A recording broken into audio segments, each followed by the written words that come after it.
Lee, type in the chat. Hello, testing.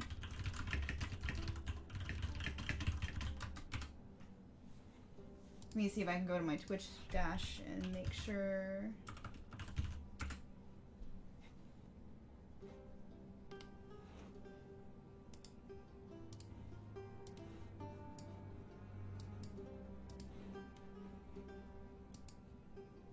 Okay, good.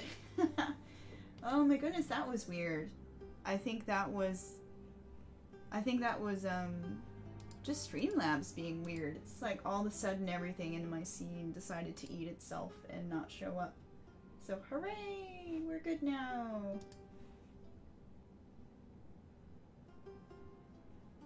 So if Psykeen, you're still watching, I'm waving to everybody there. Hey Tiffy. Haven't seen you in a minute. Okay, so take two. I'm gonna pretend like everything I just was talking about didn't happen yet.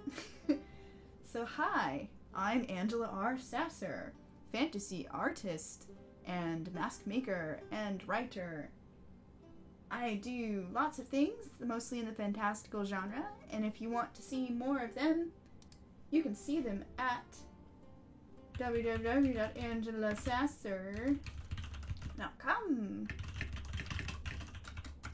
But today I'm actually working on my Birthstone Goddess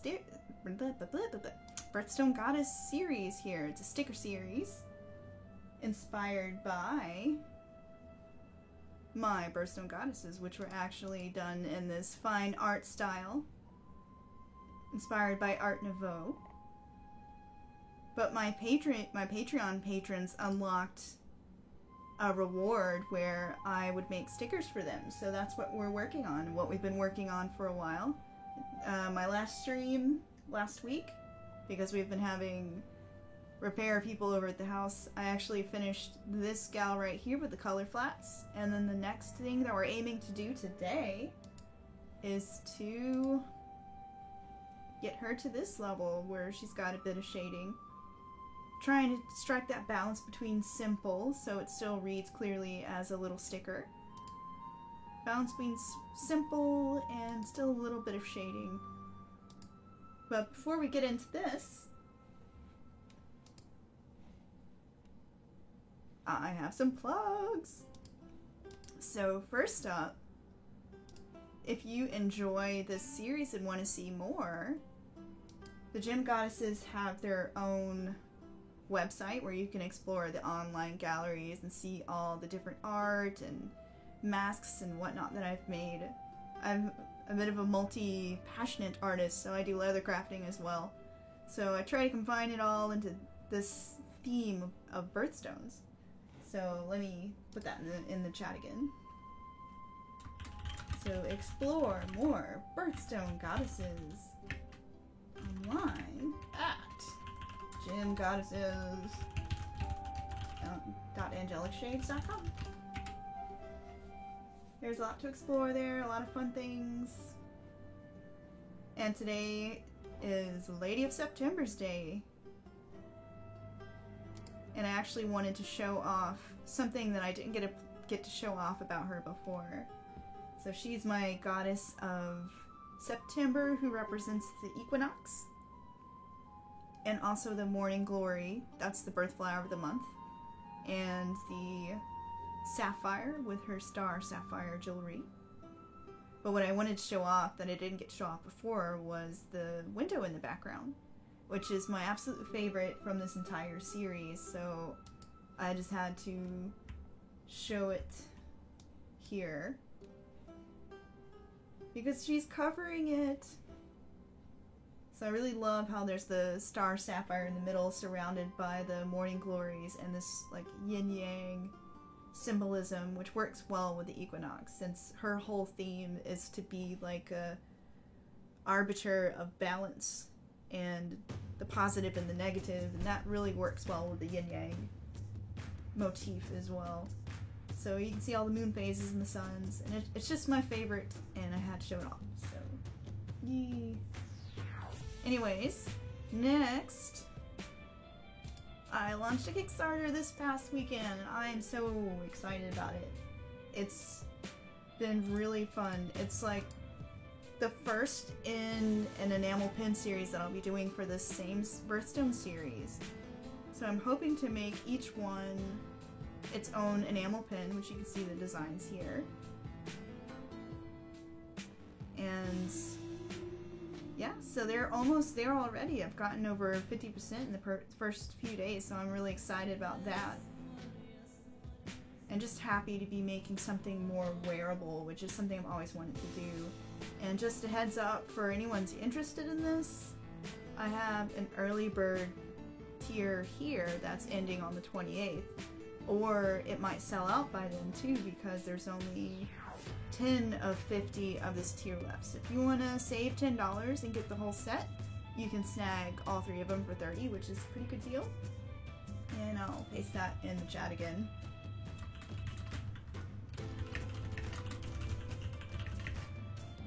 Oh, I can't believe I streamed like 10 minutes of blackness.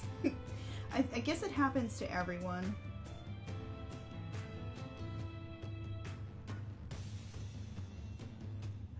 Happens to the best of us. So anyways, let's get back to coloring this gal.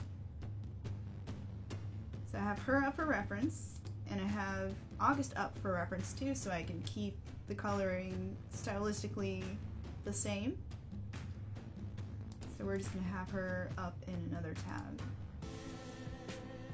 And I'm keeping the lighting relatively the same too. They've all been lit sort of from the front and above so that the light source puts a spotlight on the face and lights very clearly. It's a global sort of lighting I'm relying on for this series so that they're all very clear and readable. But the dramatic spotlighting makes that nice shadow under the chin that sets everything off. I kind of do it in my other watercolor paintings too. It's a lighting style I favor.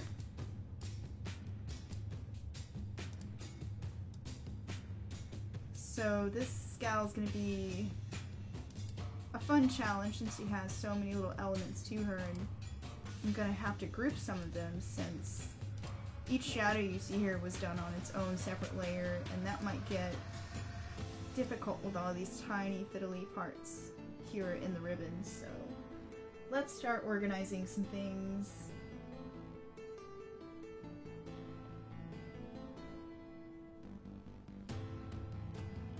If you guys ever notice any other weird audio things or video things, let me know. I swear there's something I'm learning about streaming every day.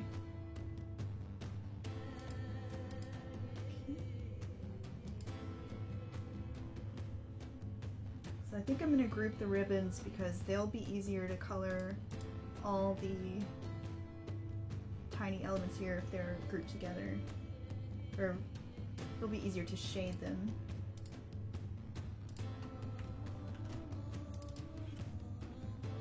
Call this moon ribbon. See, this time I actually had to name my layers instead of letting all of the nameless layers fill up my composition.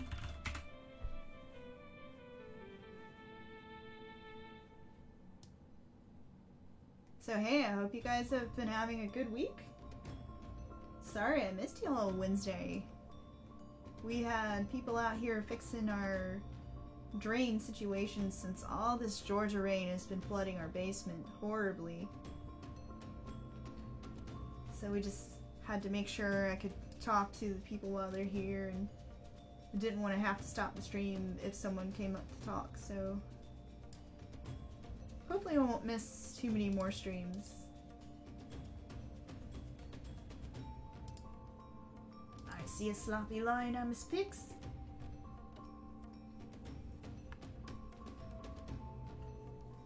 I don't like how sloppy this one is. And then there's a gap. Nah.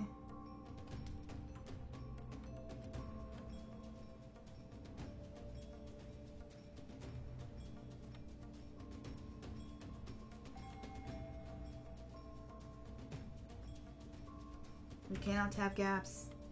Not in my illustration. Although probably if I stay zoomed in, I will find all the gaps and then I will just go absolutely insane. But I'm hoping, being smaller designs on stickers, that people won't see any kind of small mistakes like that.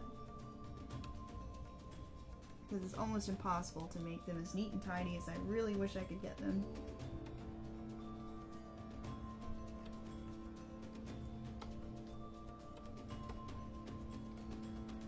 And hey, if you have any questions or want to say hello, don't be shy. Feel free to leave a message in the chat. I check it every now and again. I try to keep up there. So when I look up, I will catch up on your comments and questions. But yes, do give me stuff to talk about, because otherwise I'm gonna just ramble about whatever comes to mind. You'll get my free association rambles.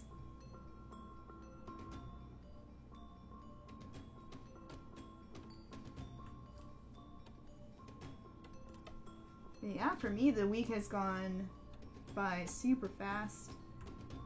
I had to double take. I was like, no, it's already Wednesday? Nah. Because there's been so many tasks to do for a Kickstarter.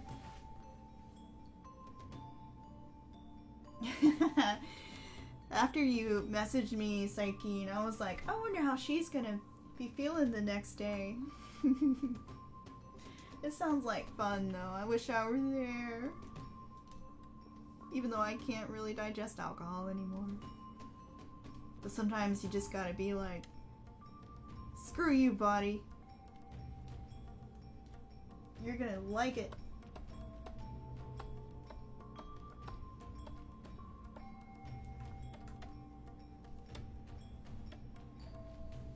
And drink like a whole bottle of antacid.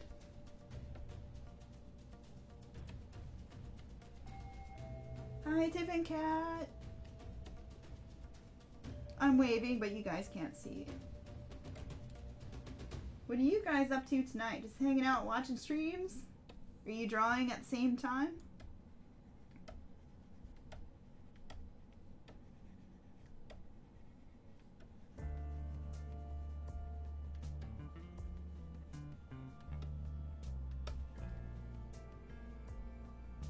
Oh no, I've gotten sucked into straightening up the lines and I really need to move on from them. I'm done with the lines. I'm done with them. I cannot sit here and perfect them.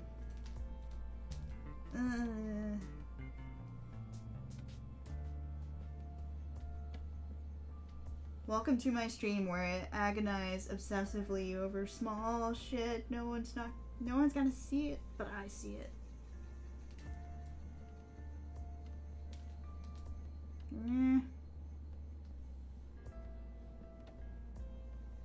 Okay, I'm gonna stop. I need to leave those alone. So, I always like to do the skin first. Because that's one of those major important elements that defines the character, where people come into the image and connect with the character. So, got the transfer on, because having the transfer on allows me to control the opacity and the flow of the stroke with the pressure of my stylus, which is always handy. And I'm just doing this on a separate layer so I can control the color tone later. Because I almost never ever like how it goes down initially.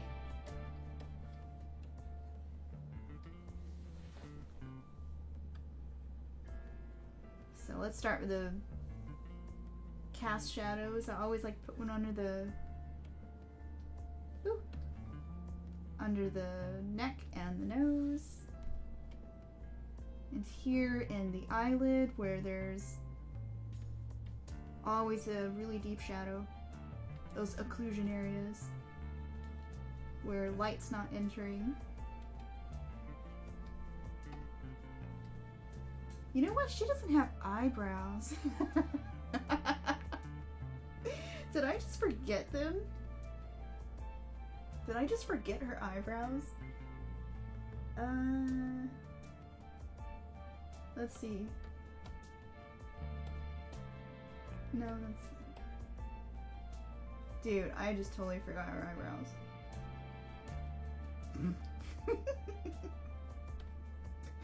Okay. Maybe I should draw them in. How did I forget that? Alright, so what we're gonna do is,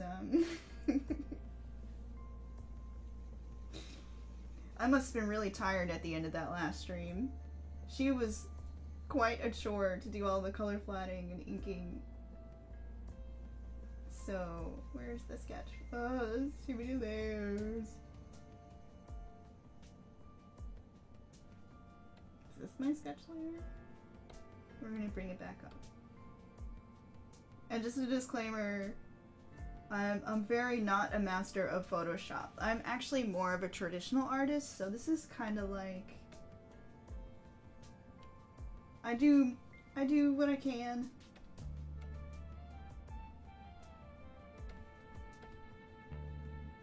So just a side note that I'm probably not the fastest Photoshop artist or the most efficient. So if you're watching this for educational purposes, I pity you. You will probably find a faster way to do this. Alright, so let's get those eyebrows back in here.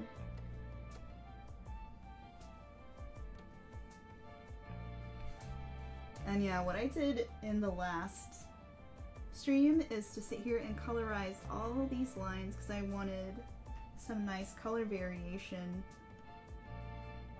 Oh, let's turn off transfer. To make hard lines, you don't want transfer on. But yes, I sat here and did all the color flatting to get those main colors in. Because I like to have these lines colorized. It's part of the style. Like, it adds visual interest so that the black outline is the darkest part that you see in it. When you look at Art Nouveau style, it has that dramatic black outline. So I'm trying to emulate that same style here with my chivis.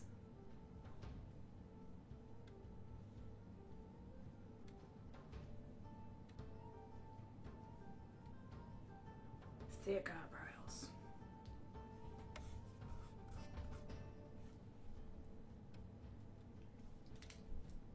Judgy eyebrows.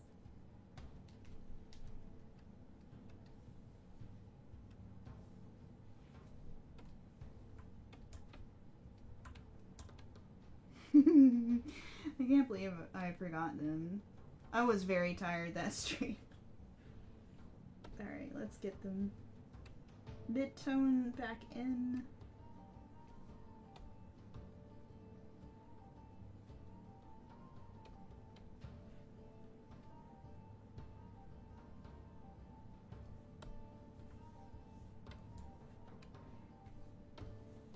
Oh, wrong layer. Let me label this layer before I just totally forget what it is. And sketch layer. Put sketch layer back down here. I just like to preserve this stuff should I ever want to share process images. So people can see all the different stages. That's the kind of process stuff I like to share with my Patreon folks. Oop.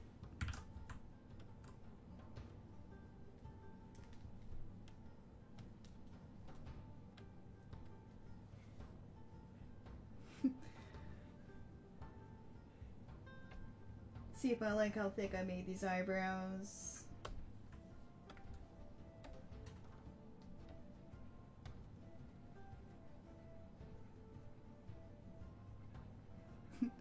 It's like, sorry Miriam, I totally messed up your plastic surgery. Let me fix it after the fact.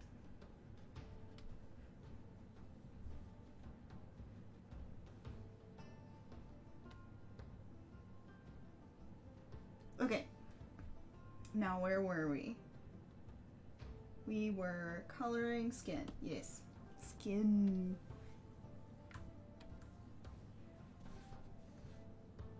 Let's put the transfer back on.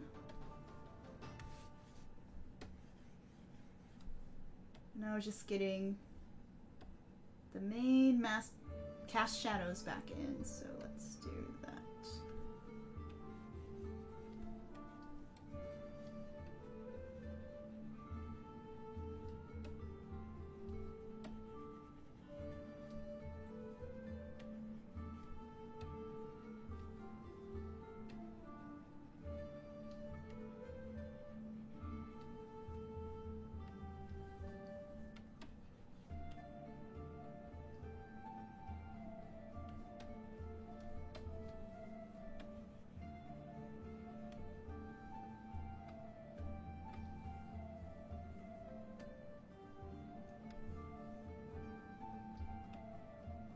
So, since the last stream, I saw Toy Story 4, and man, the animation on that one gets better and better every movie. And they keep making really enjoyable sequels too, even though I really, really loved the third sequel. Where Andy goes off to college and they kind of have to deal with that. But this new one was good too. It was worth watching. In fact, I'm about to subject poor Kevin to the third one because he's never seen the third one. And I'm just cleaning up my shading and blending here with the smudge tool just to soften some of these edges up.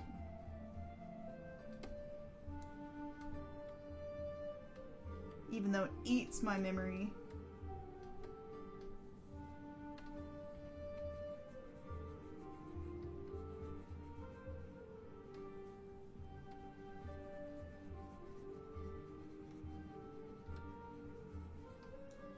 And also just blending by lightly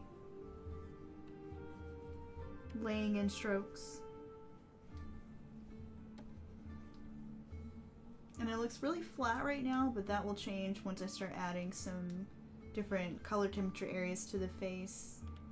And I'm going for kind of a soft cell shaded style.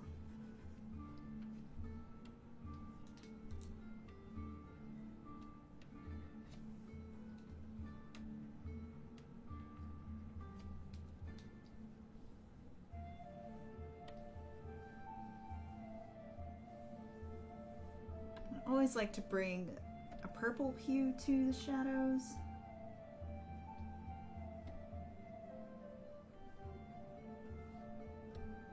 I feel like it resonates with the more yellowish tone of the skin. Well, she might go a little greener because her skin's a little more reddish than a lot of the other ones have been.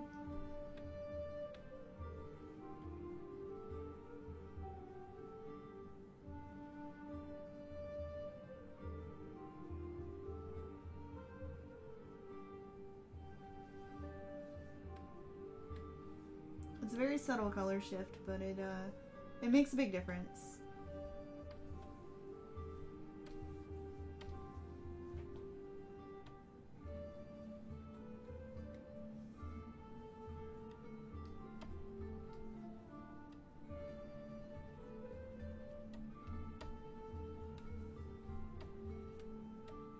Trying to think who my favorite toy in Toy Story is. Bo Peep was pretty awesome in this new movie too. I think they were like, we gotta to modernize Bo Peep a little, and she's like this agile kung fu master with her staff in this new movie. It's pretty cool. Hopefully that's not a spoiler. I want to say she was in the previews. But I will not talk too much more about it for those who want to watch it and not be spoiled.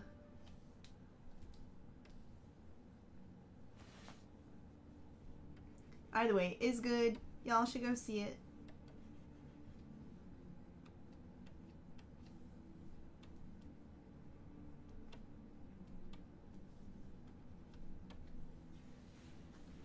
actually learned something about Toy Story 2 that I didn't know.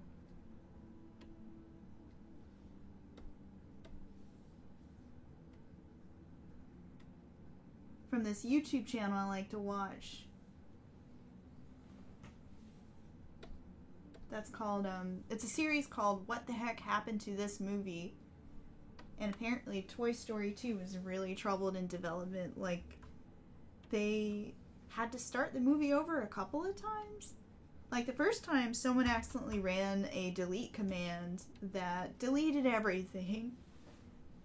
And they could only restore it from the backup. Like, deleted everything. Deleted their assets. I keep messing with her facial shape. But yeah, deleted their assets. Deleted everything. Keep thinking, do I want her to have a little pudgy chin? Or, like, not to have a pudgy chin? I realized I interrupted myself. So yeah, the second time it happened was because of them deciding that the movie as is was not going the way they wanted it. So they sat and they decided just to scrap it. They're like, we're done. We're gonna start over. And they had less than 12 months, I believe it was, to actually complete a movie that usually takes like 2 years. It was craziness. Talk about crunch time. But yeah, it's a really fascinating story, and you guys should check it out. Just look up What the Heck Happened to This Movie? Toy Story 2 on YouTube, and there's a pretty cool documentary style segment on it. And I forget the channel's name. I think it's something funny like Joe Blow or something. He has a bunch of cool videos like that. Like, he's did one on The Abyss, which is one of my favorite sci-fi movies. I'm not usually as big into sci-fi as I am with fantasy stuff, but The Abyss was really cool. It's one of those old, underappreciated movies from the 80s. And they filmed a lot of it underwater. It was just pretty impressive for the day.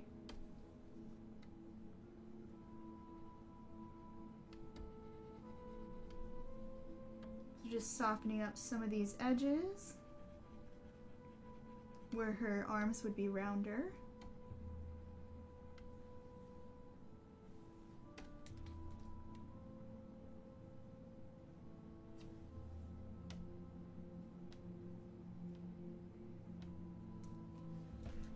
Let's get that skin blush in. Get that healthy blush back to her cheeks. Because right now she's looking a bit dead.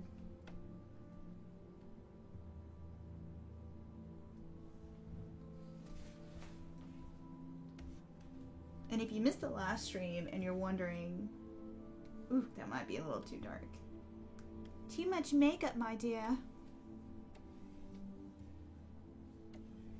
But if you're wondering why she has one red eye,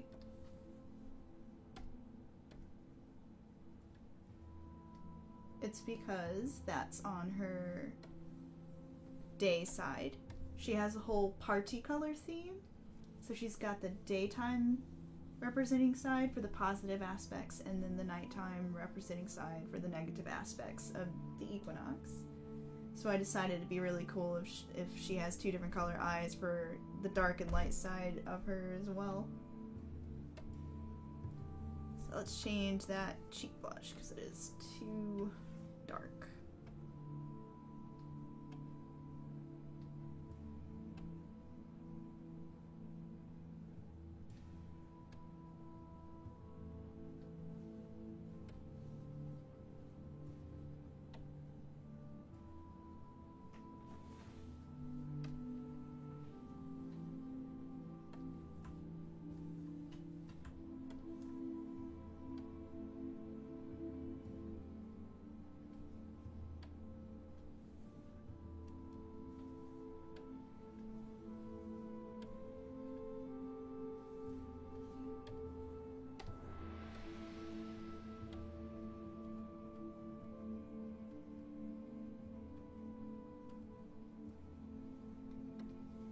So I've added LinkedIn to my multi-streaming with Restream, so I wonder if anyone's watching from LinkedIn right now.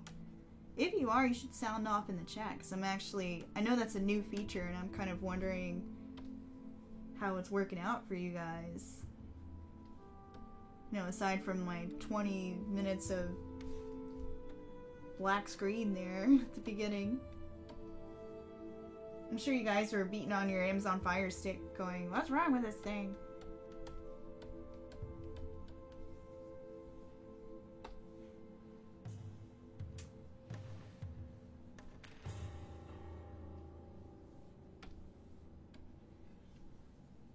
I don't know why Kevin's meowing in the chat.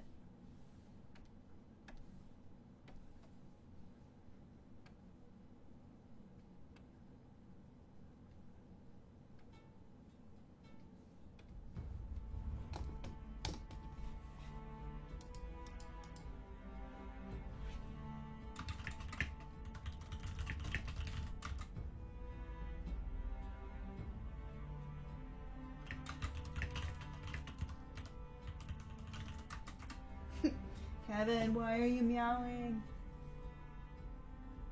Oh. I thought something was wrong again. I'm paranoid tonight.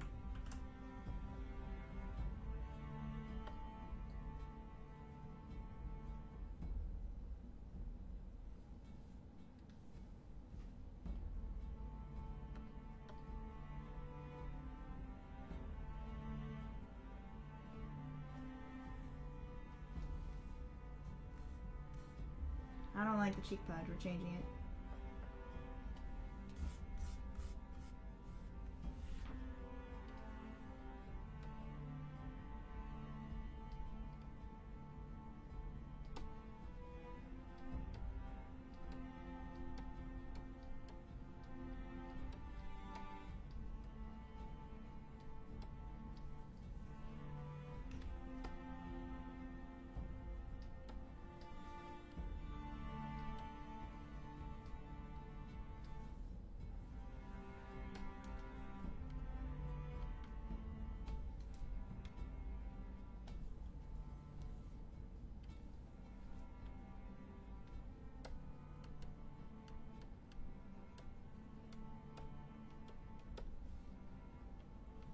No, I don't want to break.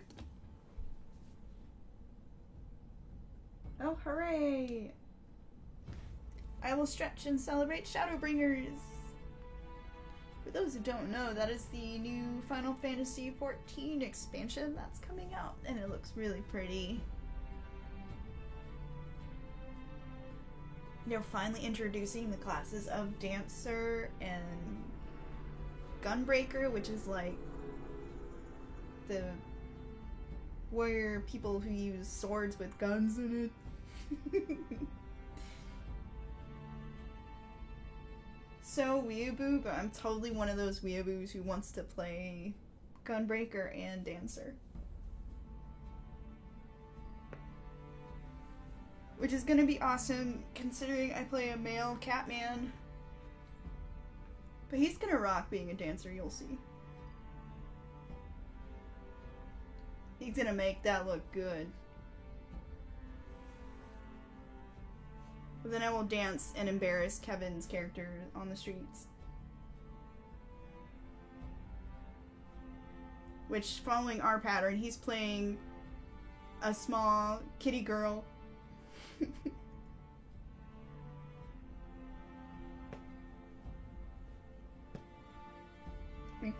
We play each other in games, Kevin.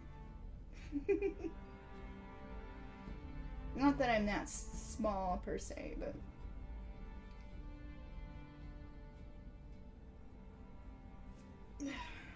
okay, we're not gonna do the whole rest break, just getting my stretches in before I turn into a withered creature petrified around my Cintiq.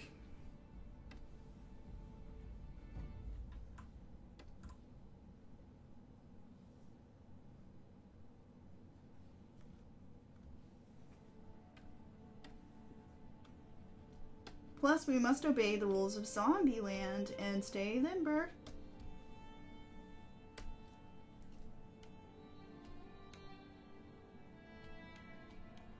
always end up tweaking the eyes, the eye area like a billion times because it never looks right. And then when I don't shade this, it doesn't look right. I'm definitely new to this style of like soft anime shading.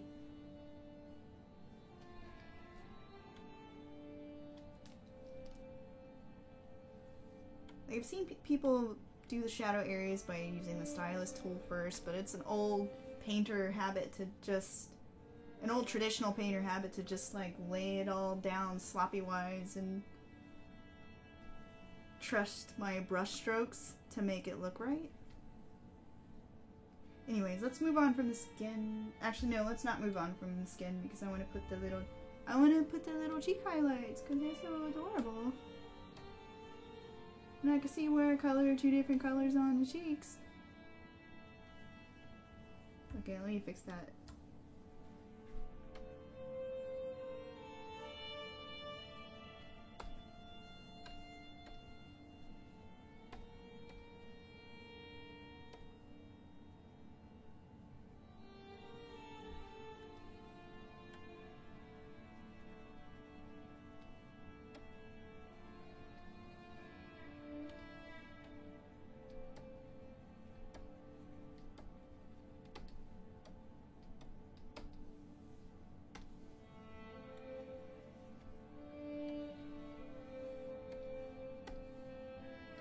But yes, my method is to basically fiddle forever until things look right.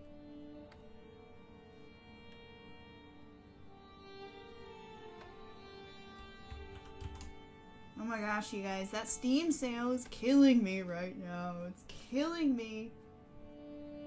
All the games I want to play are on sale right now. Like Assassin's Creed Odyssey, on sale 50%. A Plague Tale, Innocence, or whatever it's called, it's on sale for like 25%. All the games. But I try not to buy anymore until I finish what I have. And now that I've finally finished Dragon Age Origins, I finally finished it. Oh my god. I started playing Thronebreaker, The Witcher Tale, and it's so fun, except when it's not.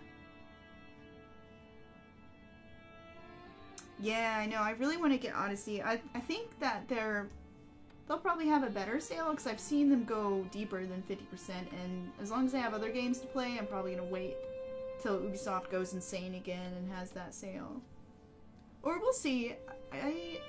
I'm kind of avoiding open world right now because Dragon Age took up so much of my soul. I just am really worn out exploring large worlds right now, so I'm just like, oh, another large map with 3/4 of it filled with bandits.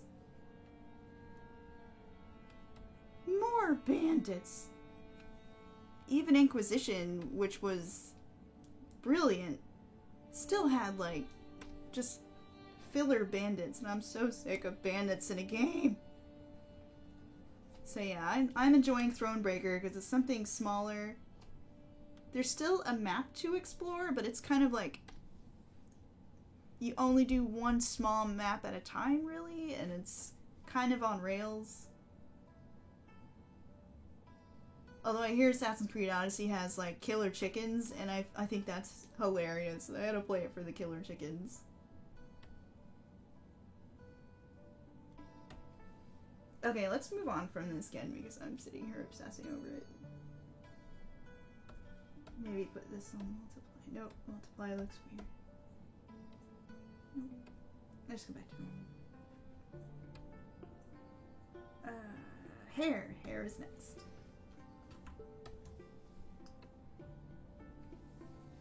But yeah, I like the idea of playing something like, well, once I finish Thronebreaker, something like, oops, A Plague Tale would be cool. Because I like stealth games. And that one seems to be nice and on rails. I don't like the opposite of most people who are like, I want to explore a world for like the rest of my life. I'm like, no, I just want to finish a game in a weekend and move on to something else. I'm like a dirty casual gamer because I don't have 15 bajillion hours to spend exploring a big world. I mean, I do, but I don't at the same time. It's like Inquisition took me forever.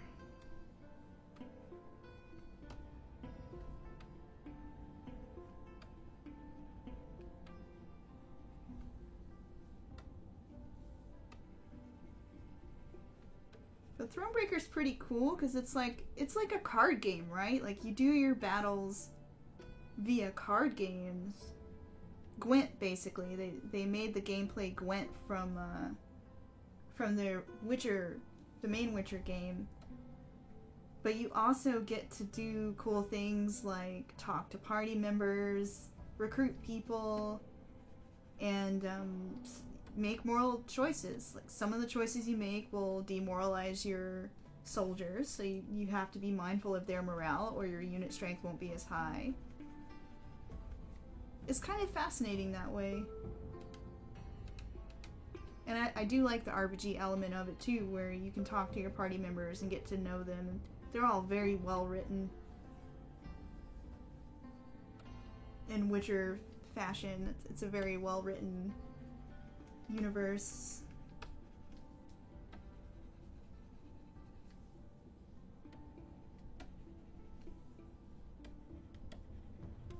The music is absolutely gorgeous too, because it's done by the same composer as Witcher, which has this nice traditional instruments to it. All traditional instrumentation in that folk Slavic kind of style. There's a name for the folk group that they use, but I can't remember their name right now. They're very good. Which, if anyone else wants to try Thronebreaker, it is on sale right now as well. It's a pretty cheap game. It's not $60 even list price. And I'd say even people who aren't much into card games could still enjoy like the RPG elements of it.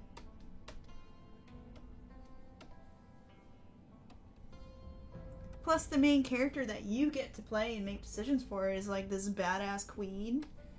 She's this warrior queen named Meve. And like, I'm all about the badass lady knights. More badass lady knights and things, please. In fact, if I get a wild hair, I might have to do fan art of her sometime, because she is pretty dang cool.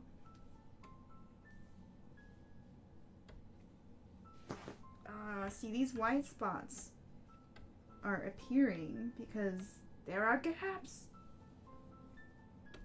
Get the gaps.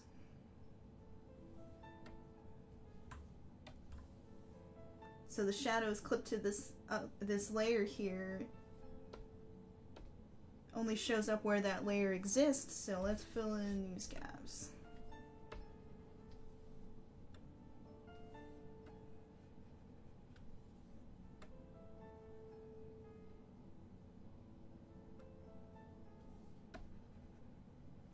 Or it could be that I've colored over this layer with the eye white layer. It's the joy of having too many layers.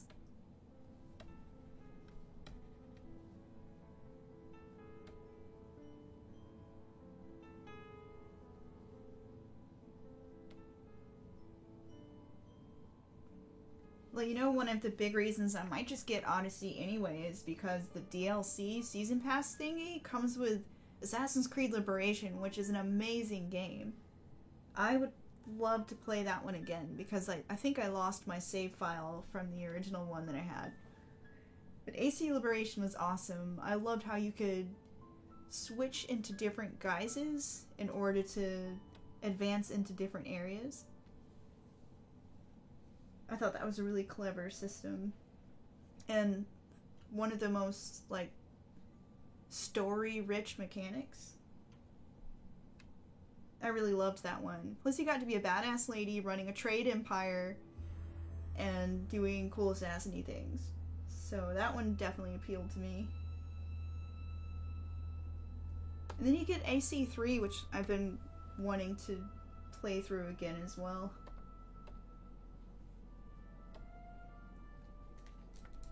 I'm still trying to decide if I liked that one. It was kind of different from all their other ones.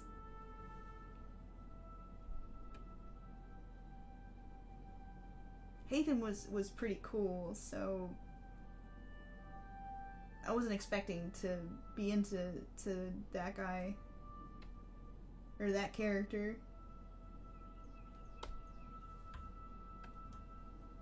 Alright, so stylistically, I've been taking out the noses and just having an outline, so let's go ahead and erase this nose.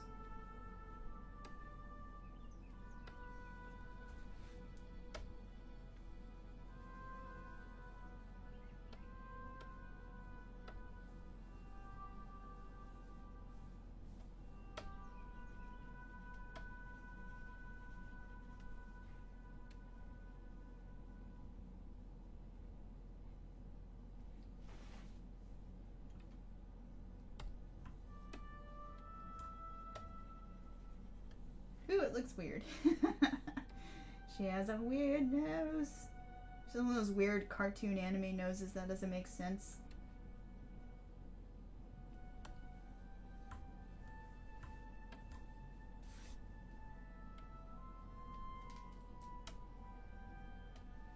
None of these noses make sense.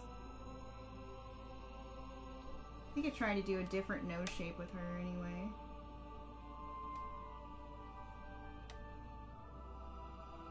But it's not really quite working once I take the line out.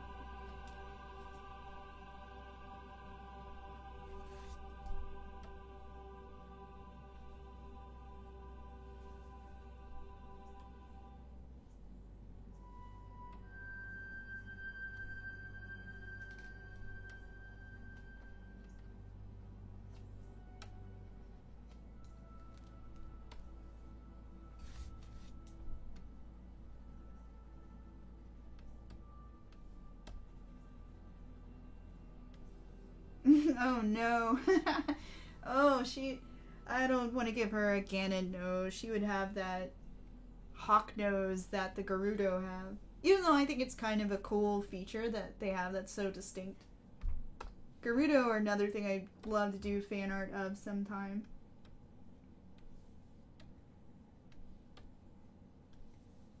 Or maybe I should hop on board that hydrated Mommy Ganon bandwagon, ASN.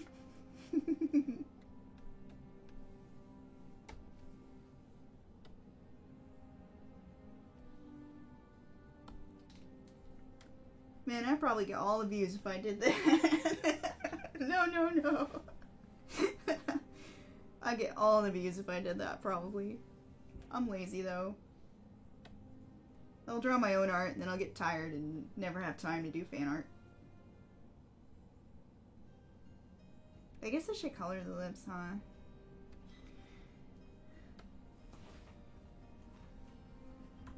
The lips were kind of sloppily made. They're thicker on one side than the other, so let's straighten them up, shall we?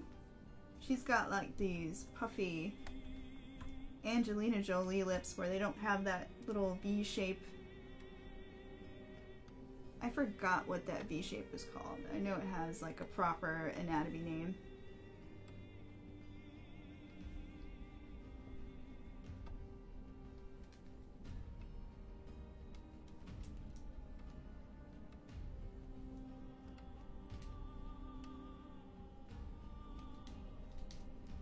Bringing some subtlety back to these lips.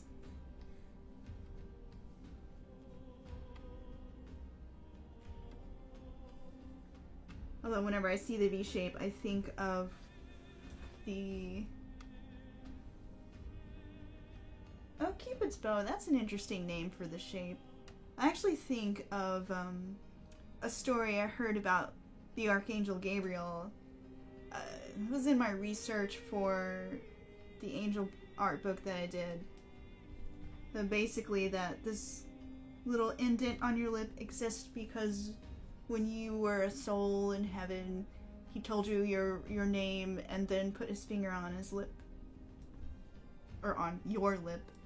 So you wouldn't share the secret or something like that. It's a pretty cool story. Pretty cool story bit there. Except now I've made more gaps.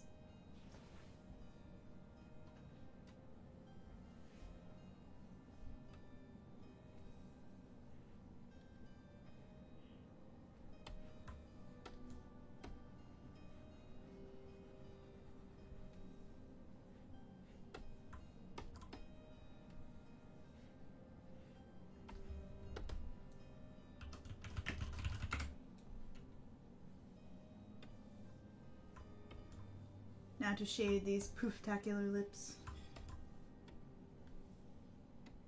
Lips are always so fun to shade.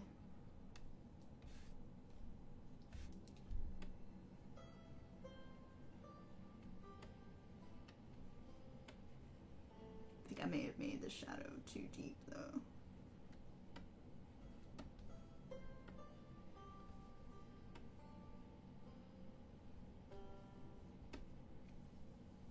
But we can fix that later.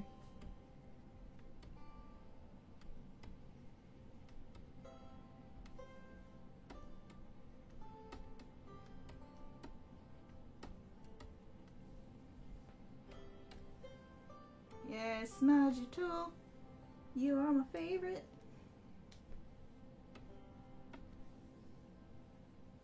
And now we can lighten this up.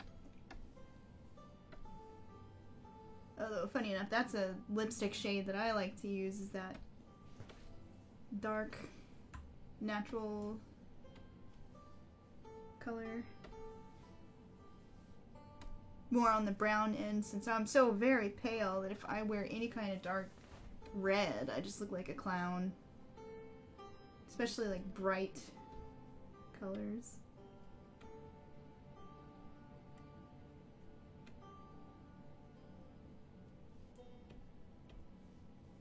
There we go, bringing some saturation back to the lips so they're not so dark.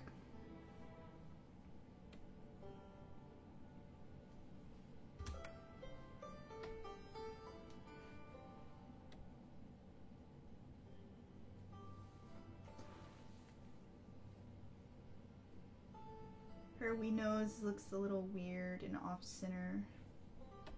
They looked right in the line art, but now that I see it as is, it's a bit strange, isn't it? Let's do some more plastic surgery. First we had to add eyebrows, now we've got to move the nose. Poor September.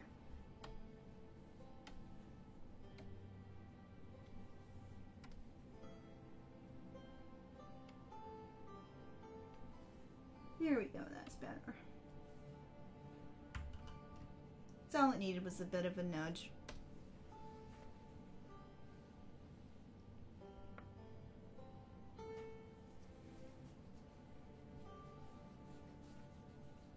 Alright, now the eyes are next, I believe. That's always the fun part.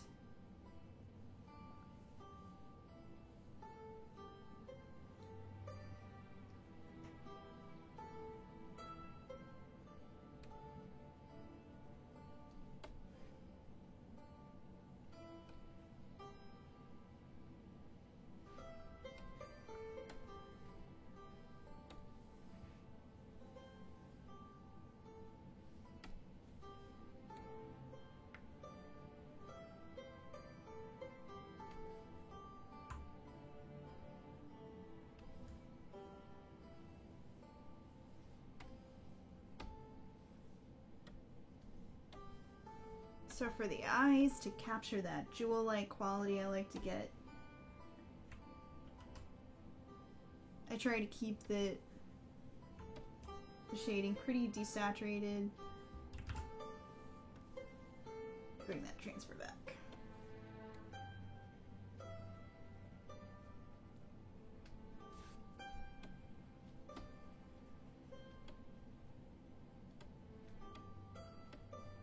And then I'll come back in and add a more saturated pop of color into the highlight, just to give that jewel-like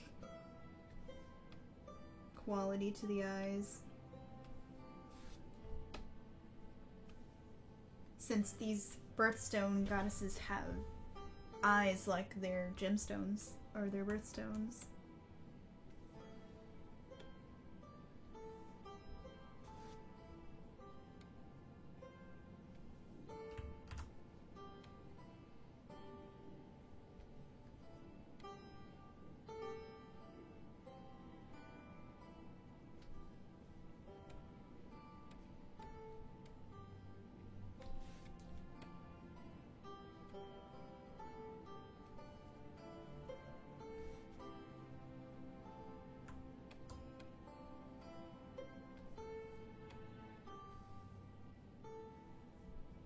I'm gonna come back later with some highlighting and bring in those specular highlights.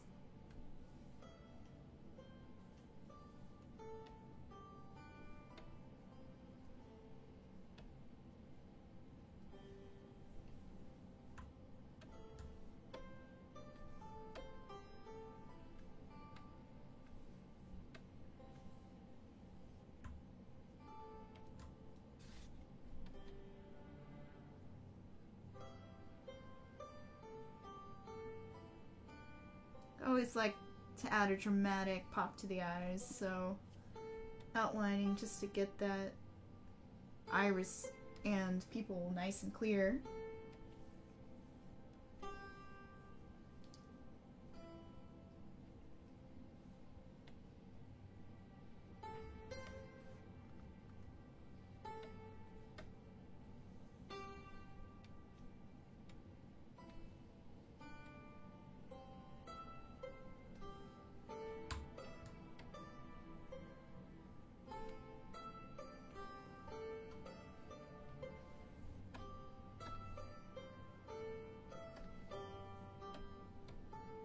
And then sometimes I cheat by just upping the contrast. 'Cause I'm a dirty cheater.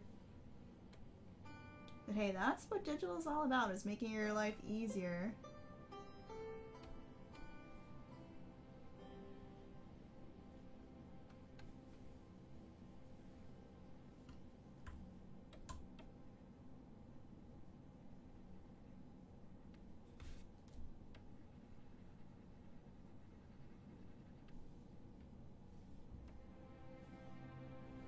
Alright, now for the red eye.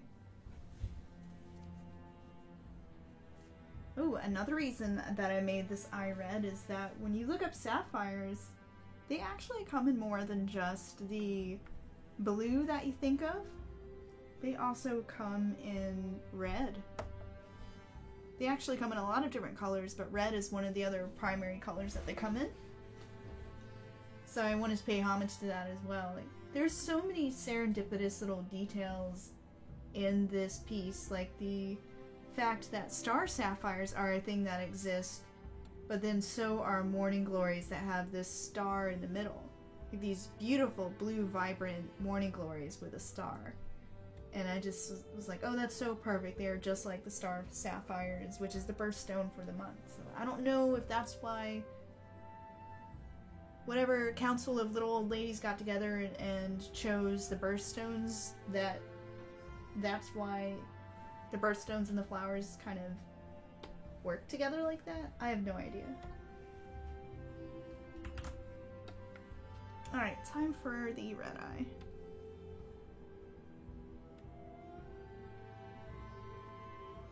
I'm learning to use the lasso so I can make cleaner selections instead of just painting everything like I usually do.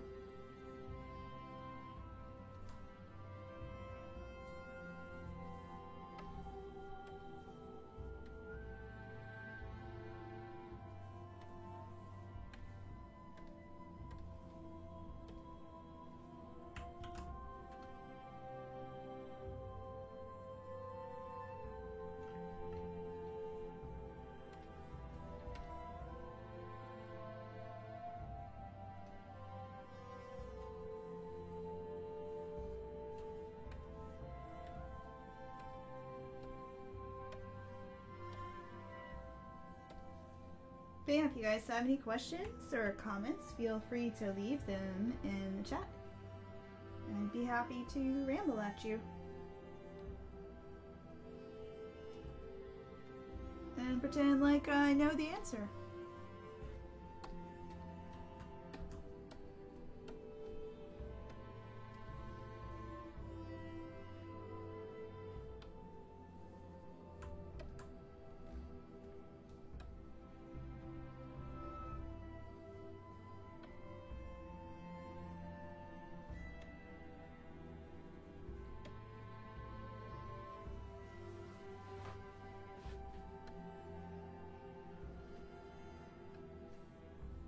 Trying to think if there's any cool movies or games that I've seen. I think I might need to go darker with this people too.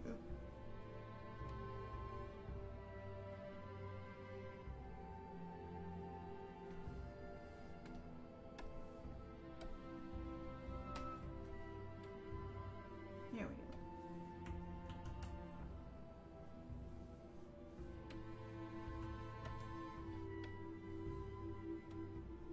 Nope, it's mostly been a busy week of doing things for the Kickstarter. Because let me tell you, that's a lot more work than you would ever think it would be. It's like, because I am the one person business. I don't have any minions to help me with graphic design. So for a Kickstarter, it's like, oh hey, you've got to make some ads to get the word out. So that means you got to make an ad that fits Facebook's image standards and also their aspect ratio, and then Pinterest has their own aspect ratio they prefer. And then Instagram only takes squares. Well, they take other shapes, but squares are what they want. So it's like every ad image has to have like 3 different sizes.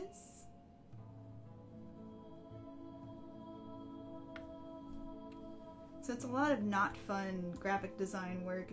If you're like me and you kind of loathe graphic design and you just want to paint pretty pictures, damn it.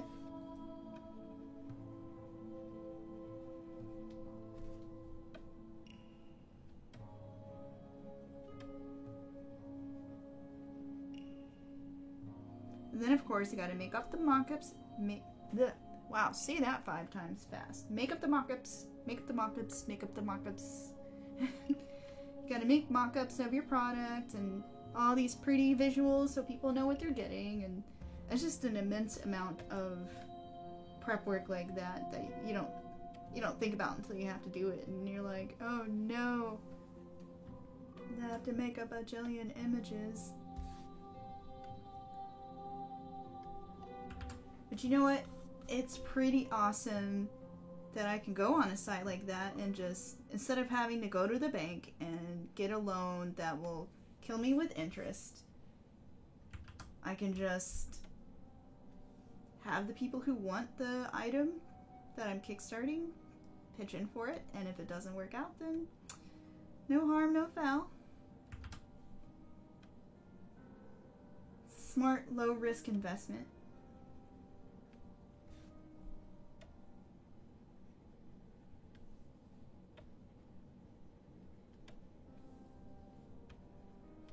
I'm gonna call this her mouse eye, because it makes me think of the mice, like the albino mice that have the red eyes.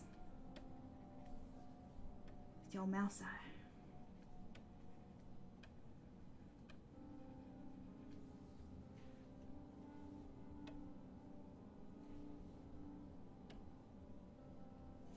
It's actually quite creepy from far away.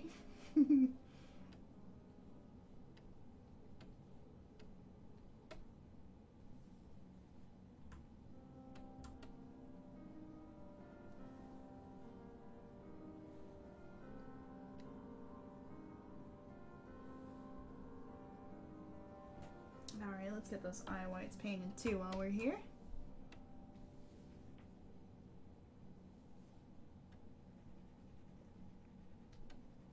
I'm just, oh! Wait, when I forget to lock the transparency. Yeah, I'm just trying to think of the eye as an orb that's trapped in her face. So you've got the roundest part with the apex of it here.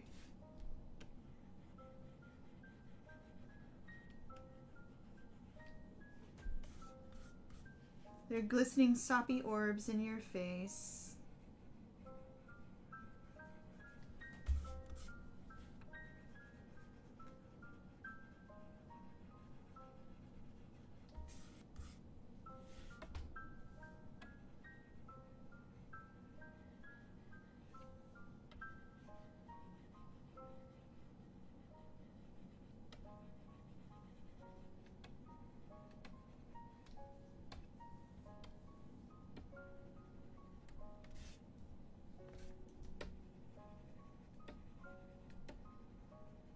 Just smoothing out my sloppy strokes with the smudge tool. Just gotta keep it moving. Oh, I see some hair gaps.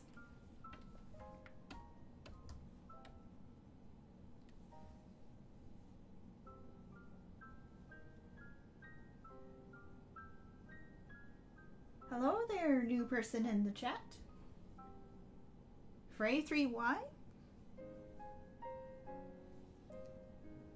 I'm not sure how to say your username, but welcome anyways. Always glad to have a new person in the chat.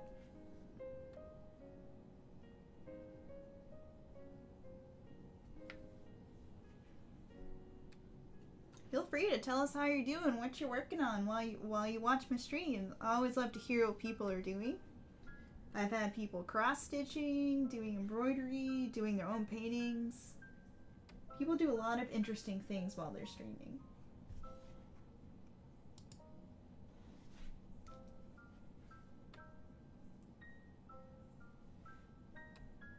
Or while they're watching a stream, rather.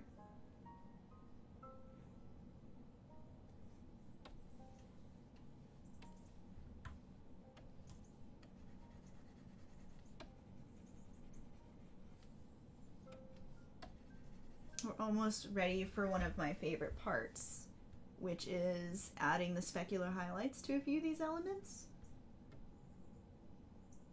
Which I'm trying to save for last because there's a lot of things in here that are going to have specular highlights, like in the jewelry and whatnot.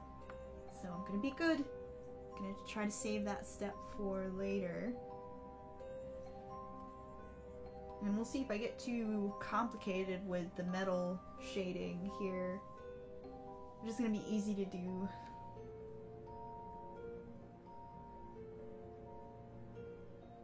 But I think I'm going to actually group these two different colored metals into one group so I can do a shadow layer on top of both of them at the same time. It'll just be faster that way.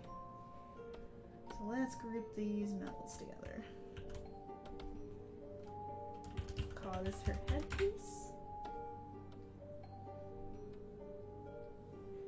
And we're going to clip a shadow layer right to that group.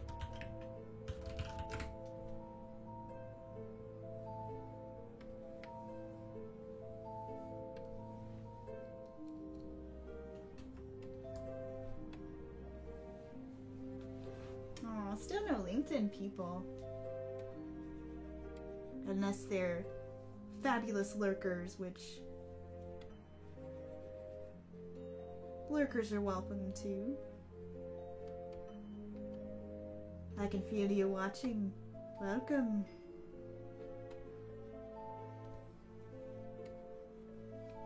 Yeah, the trick here with this metal is to, if I want to stay in this sort of simple shading style, not to get too crazy with it. That's gonna be so hard because she's got so many fun metally bits.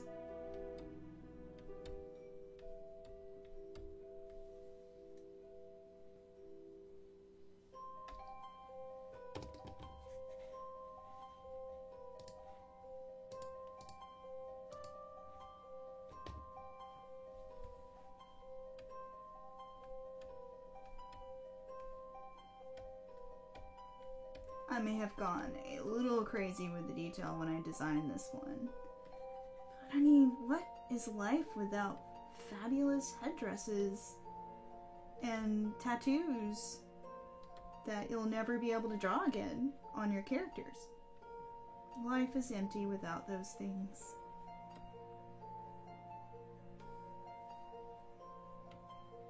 And this shadow is actually a bit too gray. It's looking very muddy, so we'll probably change the color temperature on this shadow element in just a second. Let's go ahead and tweak it.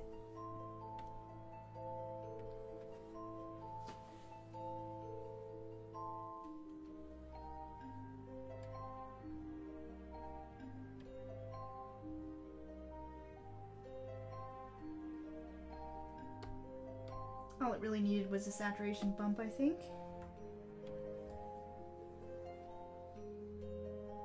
Actually, if I multiply it.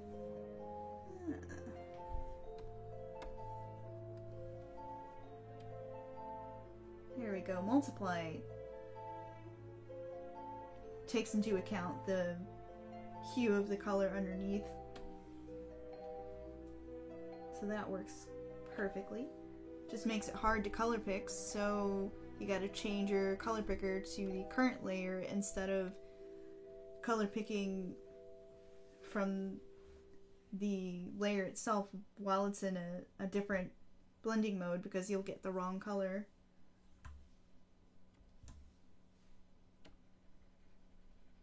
If you try to color pick just from this layer now while it's in multiply, it will give you the wrong color. So that is why it's nice that we can change to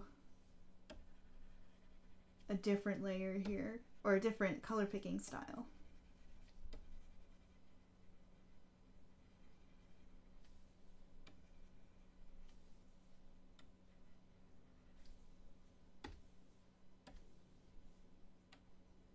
Okay, I think I've managed to keep it relatively simple here. Didn't go too overboard. Proud of myself. Of course, I'm not done yet, so I shouldn't speak too soon.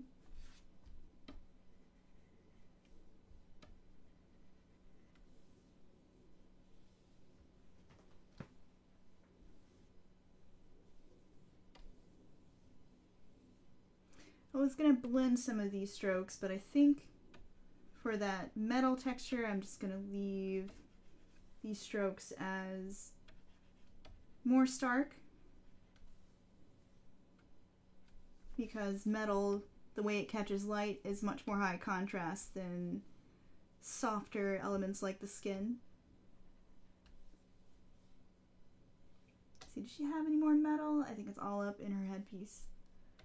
Alright.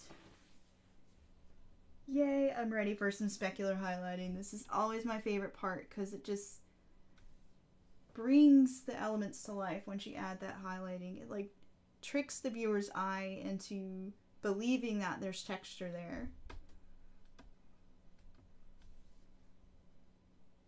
So let's make a highlight layer above all the others. And I'm just using stark white for this because that's part of this anime cel shaded style, is just using stark white for the highlights. Part of the stylistic flair on these ladies.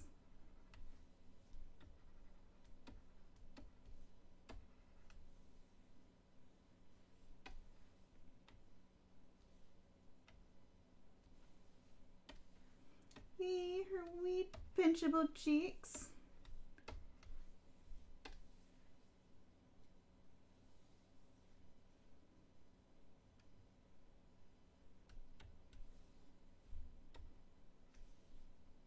And here's where it's really easy to get caught up doing too much detail, trying to put my highlights just where I want the eye to be led around. Otherwise, I'll sit here and highlight everything, and then you lose the power of those highlights if you put too many.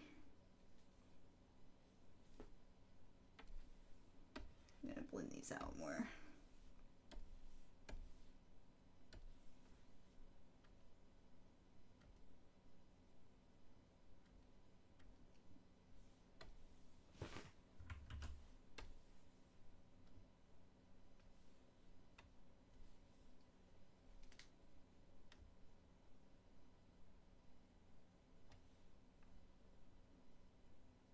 much. I just want to pinch them.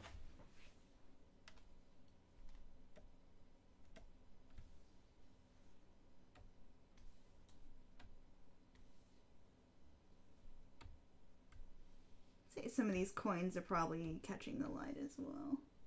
Like, made them look like globes instead of coins, so let me do a straight line instead of a round line, because the round line ended up, like, doing something like this makes it look like an orb as opposed to a flat object that's going to have an edge that's caught there on the side.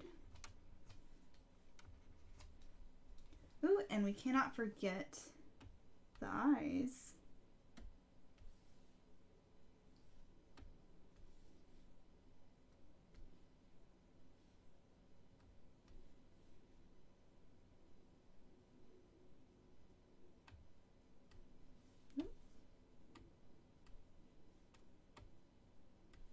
Ugh.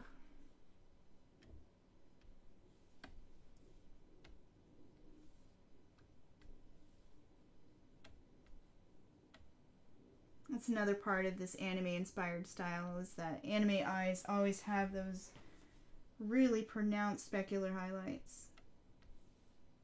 Oh! The music! Where's our music at? Let me make sure my boobs didn't mess up the keyboard. Oh! Come back, music. There we go, it's back on now. Thanks for catching that, Psykeen.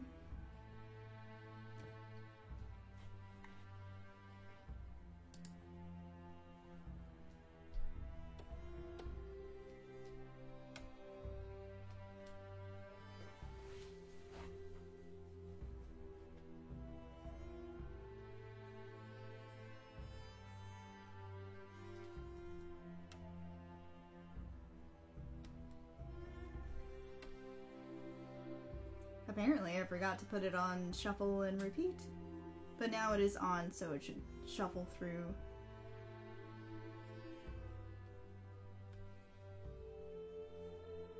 Her jowly lips, so fabulous.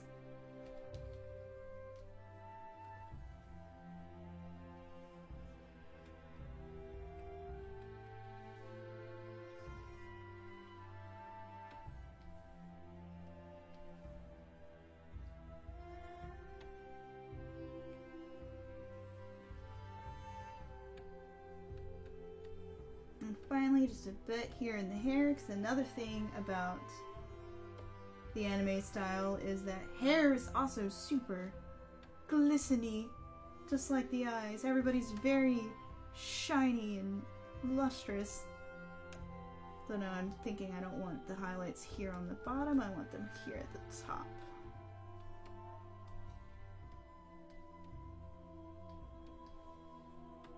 And in her bun. They actually don't stand out very much, do they?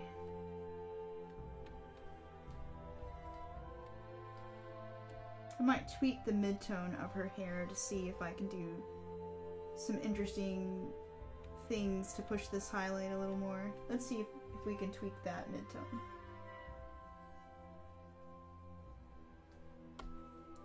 Or if it even looks right to tweak.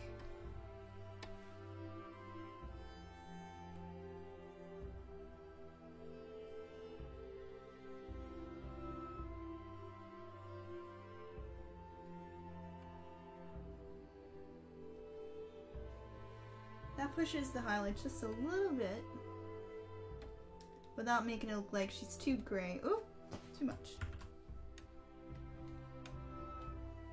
Oh, I'm on the wrong layer, no wonder. It'd help if I actually selected the highlight layer.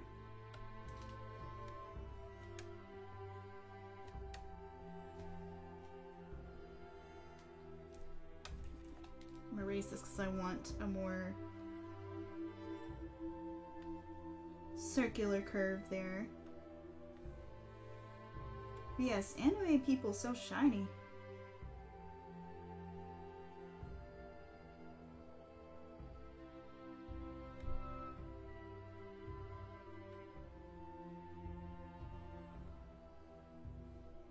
And I'm thinking there's something bothering me about the line art, that I actually want these gray lines to be a little darker because it's messing with my reading clearly of the eyes and the eyelashes and whatnot. So we're gonna select all the gray area in the line and make it darker.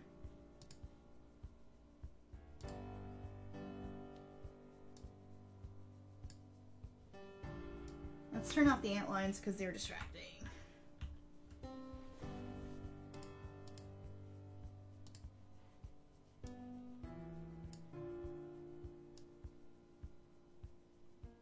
Yeah, that reads a lot more clearly, going just a touch darker than the midtone.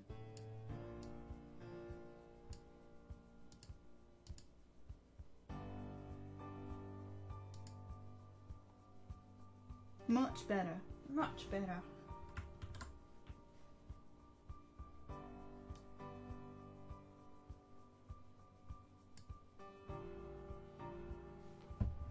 Alright, so we're gonna save because I realized I haven't saved this entire time. So Control S. Control S is your friend.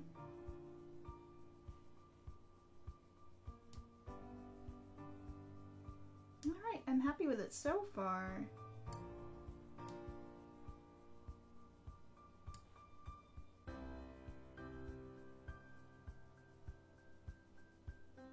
Just thinking, where do I want to venture next? I haven't done these ribbons or her clothing, so let's jump into her wardrobe elements now.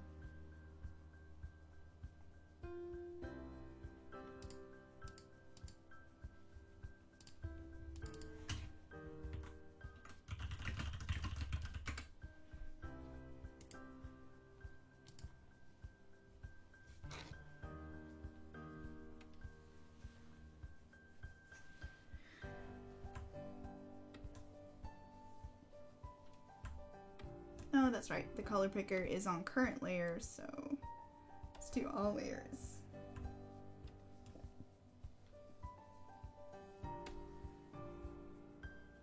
I always forget to switch that back.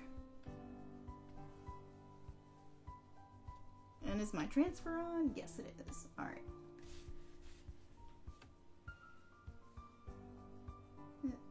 Oh, that's right. I turned my ant lines off, so it still has this selected, so I need to deselect that first.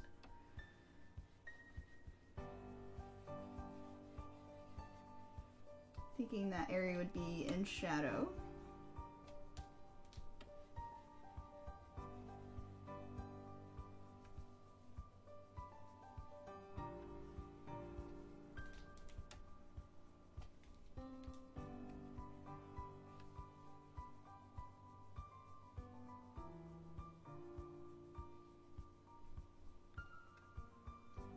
Let's see, Psyche asks, does the client I'm using to stream cost money?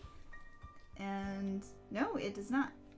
I'm using Streamlabs OBS, which is completely free. There are some premium elements of it that you can pay for, but the basic functionality, like everything I'm using, is all the free stuff. It's such an awesome free program. And you just basically hook it up to Twitch with the key. They'll give you like streaming keys.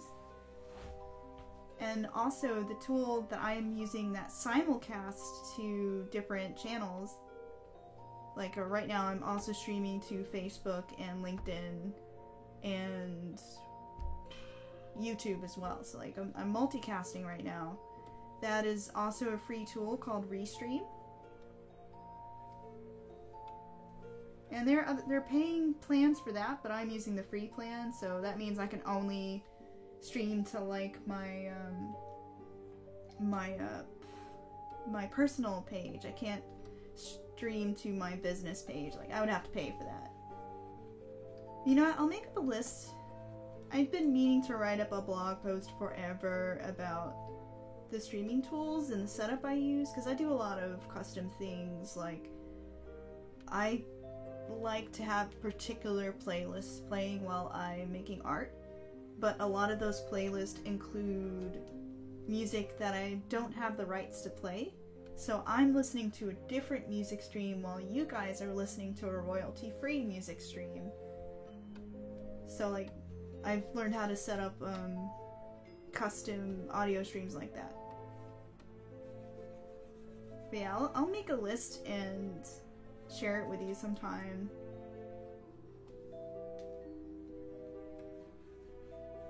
There are lots of fun things out there.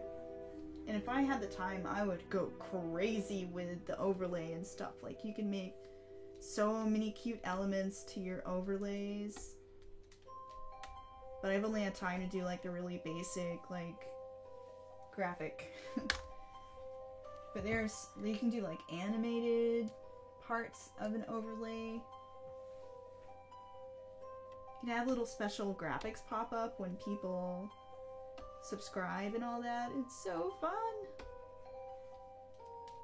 Like, eventually when I have time, I'm gonna sit here and make it super pretty. Maybe do something Art Nouveau themed in like pretty flourish frames and stuff.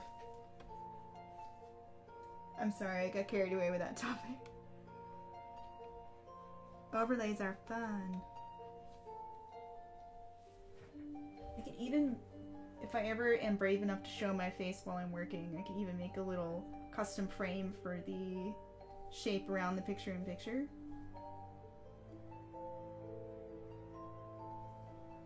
So I think the shadow's a little too light, but I'm gonna zoom out in a minute and see if I like it. And again, I'll just tweak it on the fly because Photoshop's cool like that. And I'm just trying to think here what the main cast shadows would be from the top.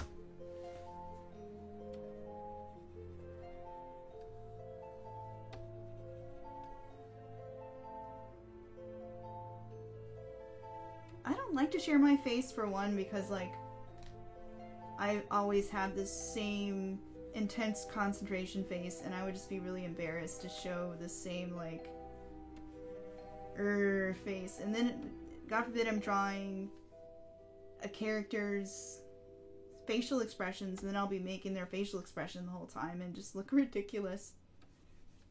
It might be amusing, but I just meh. Then it would be less room to show the art as well, so meh.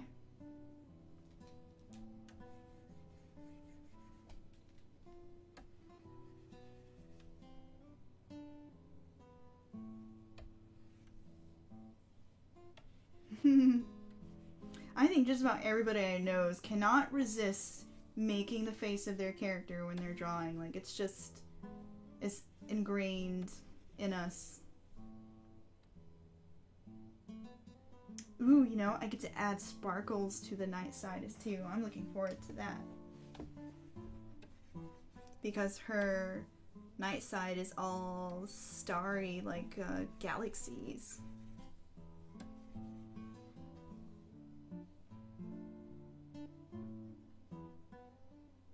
That's gonna be fun.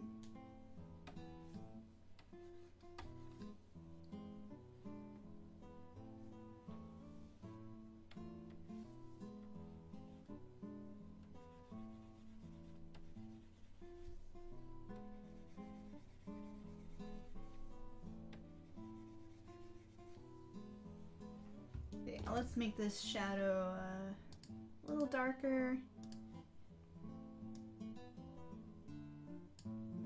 That way the stars will also stand out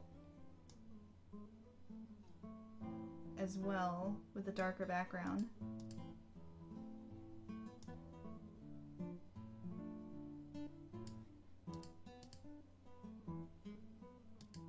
Yay, stars. I think I have a star brush in there I might use. Then maybe manually draw some of the bigger stars.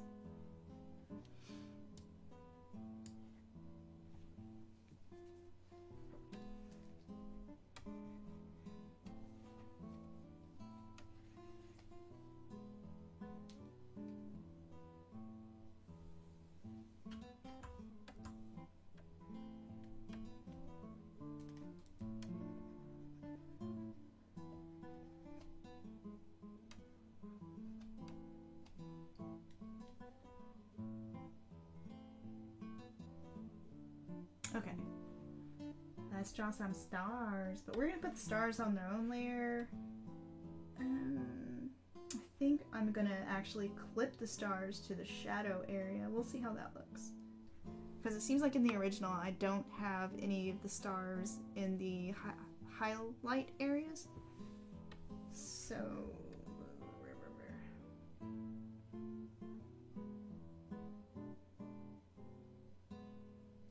here we go.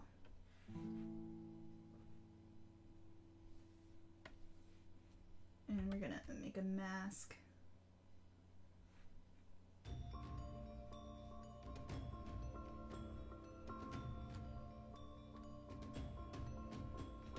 Let's see, did I get that reversed? Let's test. Oops, wrong layer. Testing. Okay, I got it on the right layer. So, Star Brush is hidden away in my massive collection of brushes. Ooh, this might be it. Spatter, star. Let's see, what does this do? Let's make one good star. Okay. I know I have like a star spatter brush, but this is fun too. You can put some big accent stars here in key places. Yay, stars.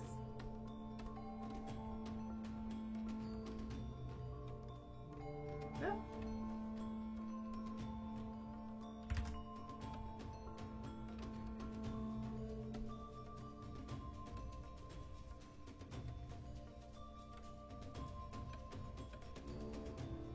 Stars are just fun to draw. I love it.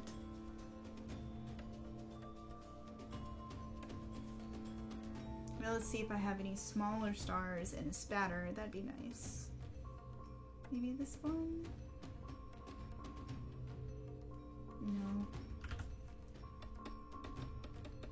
It'll take me forever to do that manually, so let's see.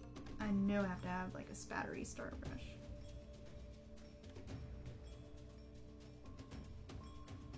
Or I can even use a spatter brush.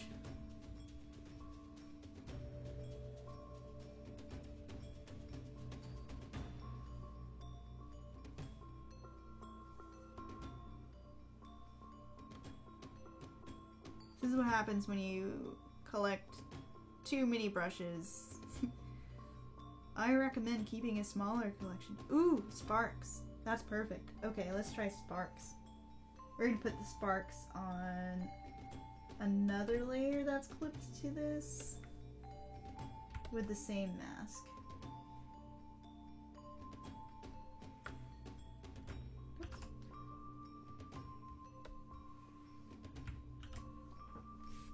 See how this looks. And the reason I'm putting it... oh no, Photoshop, you can do it! I'm saving before I crash it with a star brush.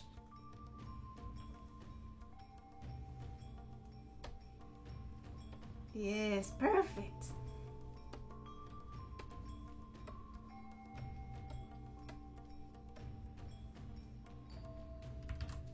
Oh my gosh. Everyone needs to wear a star dress now. This is too much fun. Star dresses for every character. Actually, this is technically a snow brush, but it seems to be working well to get some star particles in here.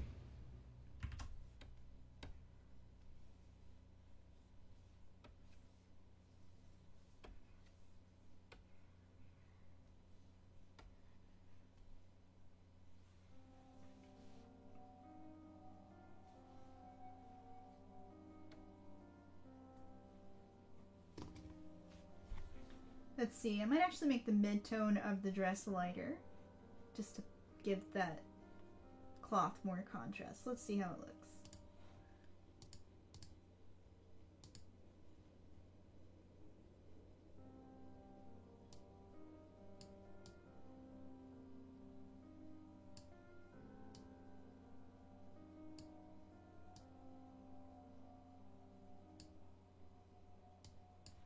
And also keeping in mind how she's got kind of a satiny look in her other dress. Or in her original picture here.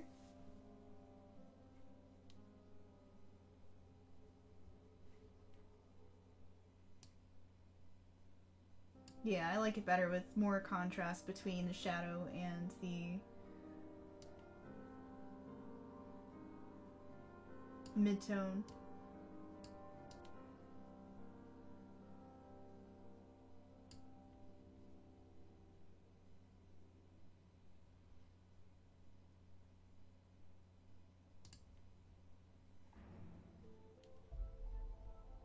Oh no, it's stretch time again. Man, the hours are just flying by.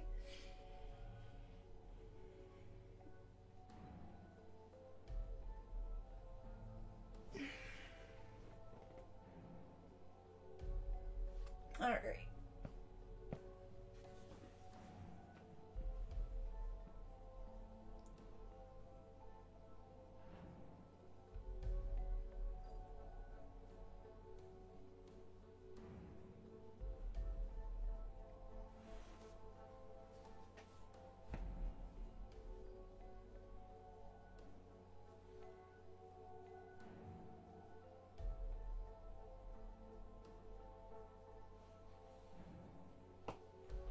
Yeah, moving the eyes is a big one. Because I've definitely been staring sort of in the center of the screen at the same place for too long. Keeps your vision from suffering between looking in far off areas and also straining your eye muscles, so gotta move those eyes.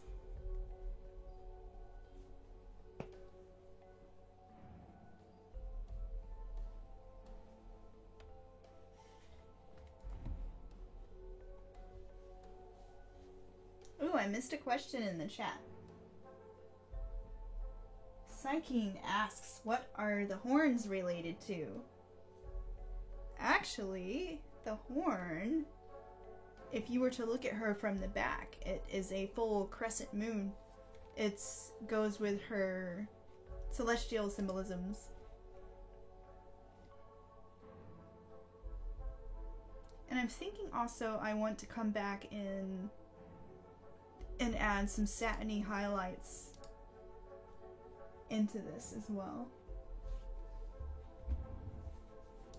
But yeah, ironically, a crescent moon ends up looking like horns. Excuse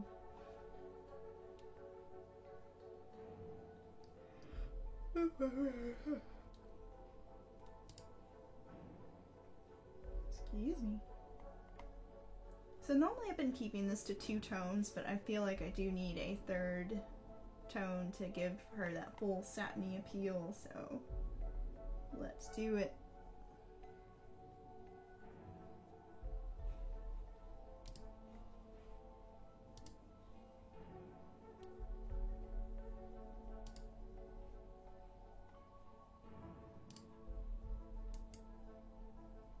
Oh no, I've gotten into the habit of not naming all these layers, so let's name them real fast. Call this the accent stars, and then the spatter stars. And one day I'll come back to this file and be like, what the hell is a spatter star?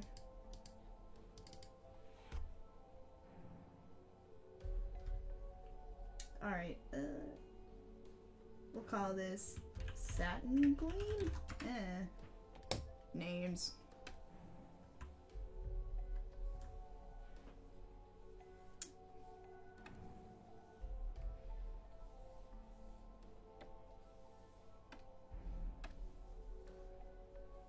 Alright, back on the hard brush set to transfer.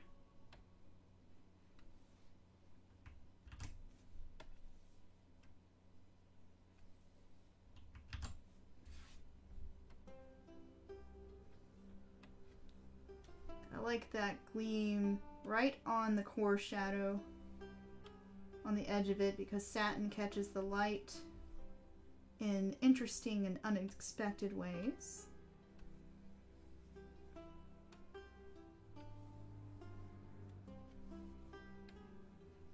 Kind of like Velvet in that it... Oops. Just turn off Snap.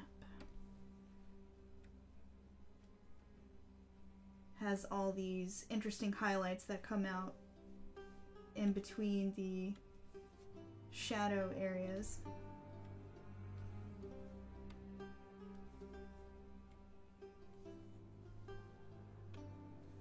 And it's funny just how a simple highlight really sets it off.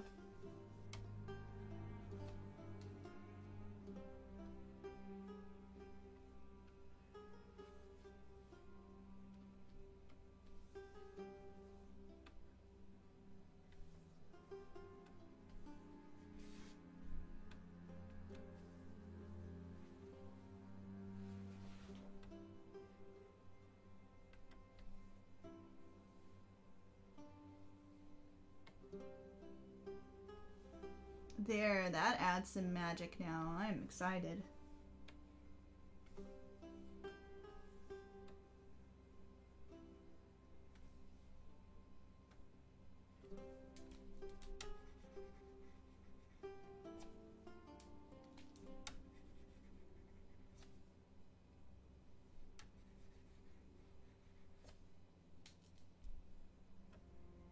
Also gives me an excuse to add some interesting rim light edges to set off her cloth here, since I have an idea for the background to make it dark as well. Because after I finished this, I was like, oh, why don't I make one side of the background nighttime and the other time daytime, just like I did with her original painting here. We'll see if I can make it work. I'm worried I might end up just making something that's too washed out. But we'll see how it goes.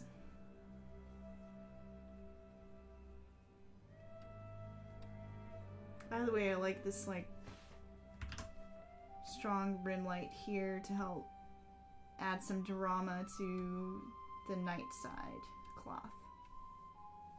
And that time, the time.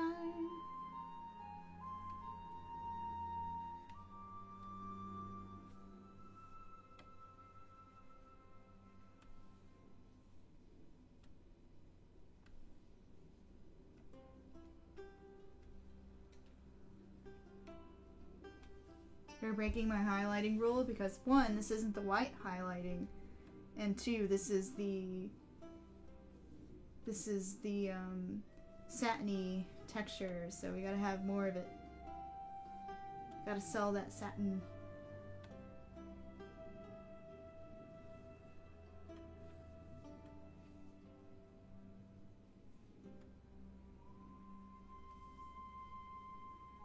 I don't want to highlight there because I think this part would be in shadow. Okay. Phew. This one's working the brain.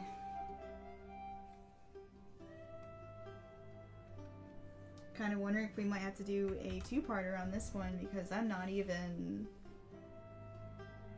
maybe I'm about halfway done.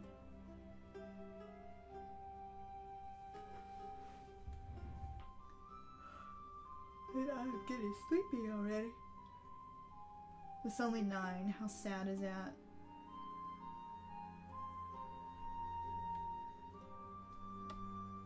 Getting too old.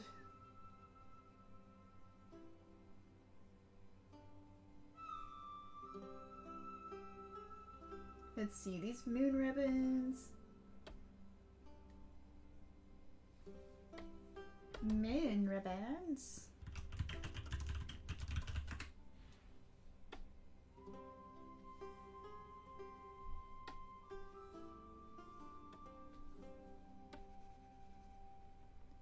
Try a warm shadow set to multiply so we get a nice contrast there, but it's already a little off, but I'm going to tweak it with the hue slider until it looks right.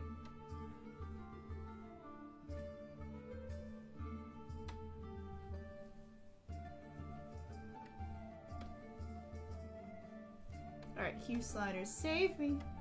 Save me from my bad color choices. So let's see, let's take that brown out.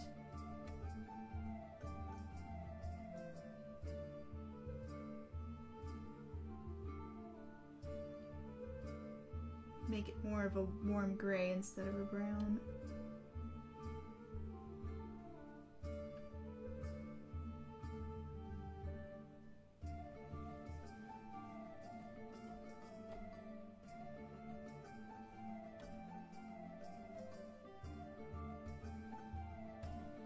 We're going to put the color picker back on current layers since we're using multiply. Yeah, see now it's a warm gray, which is more on point for what I need.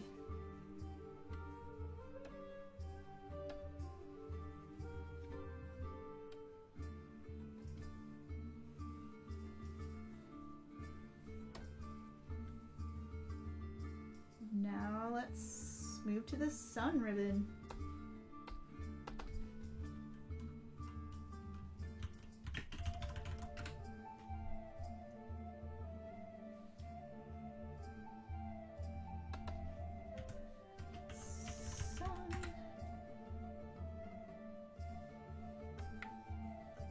Getting to that point in the stream where I start to sing song all of my developments, which is a clear sign I'm getting tired. But I'm not ready to stop just yet. I'm gonna see if I can at least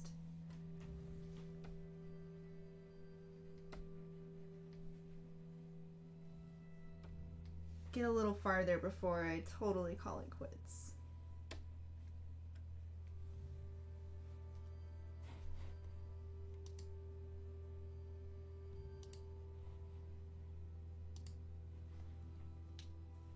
I want to at least finish the other side of her clothing before I even consider calling it a night.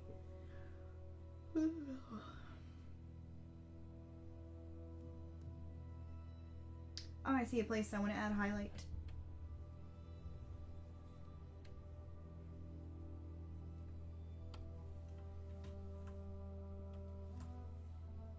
She needs one across the knees right here. Because that definitely would be a point she's catching the light.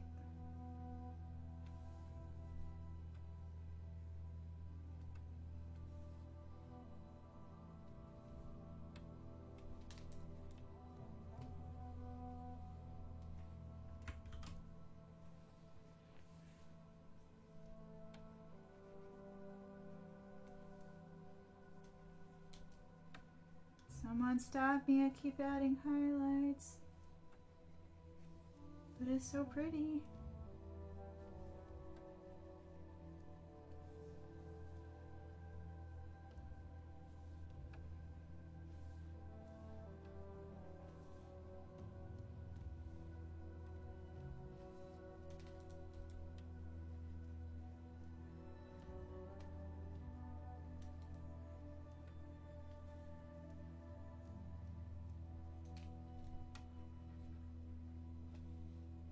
Okay, I'm gonna stop. I'm gonna stop. Stop. So I can actually work on some other part of the picture. Gotta work on the daytime side. I didn't even do the masks yet. Why did I go so insane with this piece?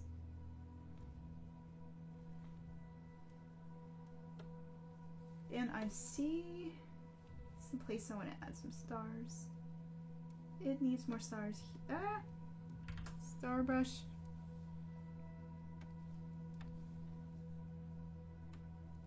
Okay. Snow brush, where are you at?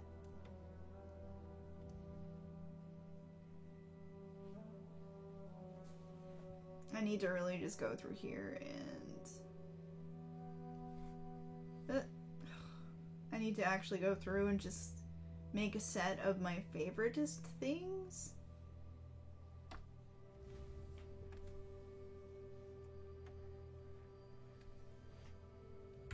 Make this bigger.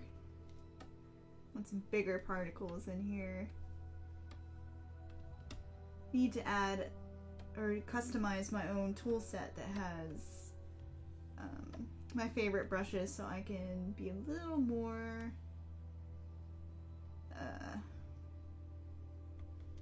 efficient here when I'm scrolling through. Here's another reason I wanted to have the star spatter on its own layer, so I can sit here and erase them if I need to be without messing with the accent stars that I've already got in there. So woohoo, layers!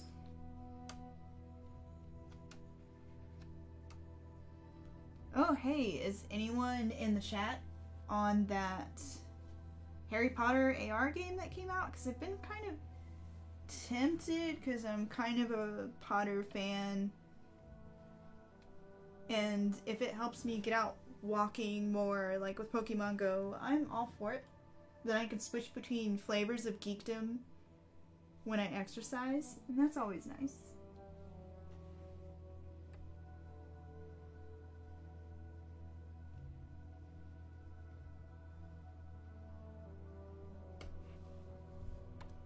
So I'm gonna play with the hue on the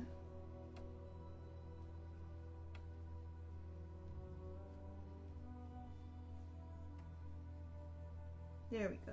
Yes, that is good. My husband says don't do it. Aw, but don't you want Harry Potter in every facet of your life? And I love the ID cards that people are sharing of their like Wizarding World identities and stuff. I think that's really cool.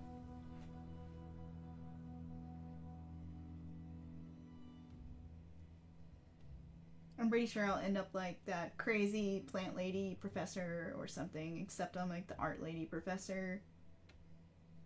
The one who paints all the moving pictures and has probably gone insane or something.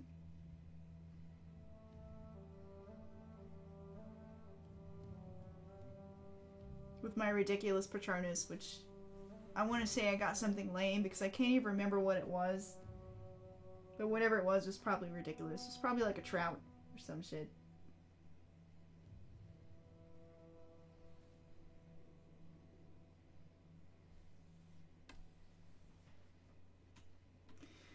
Whew, okay, I can do this. I can color the light side. I can do this. We're almost there, y'all.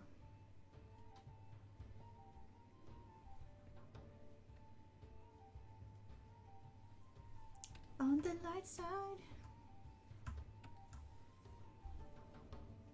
And it's interesting because in the original painting, I literally just went with cerulean blue and painted a very light glaze of it, and then where I wanted stronger blue, I came back in and glazed heavier blues, and that created a very cool hue saturation, or hue shift there. And I'm wondering if I could do something similar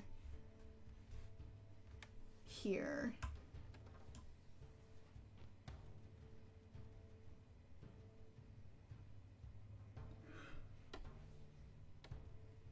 Oh no, the yawns begin. These highlights need to be thicker because if we're going to see this from sticker size, they need to be more dramatic.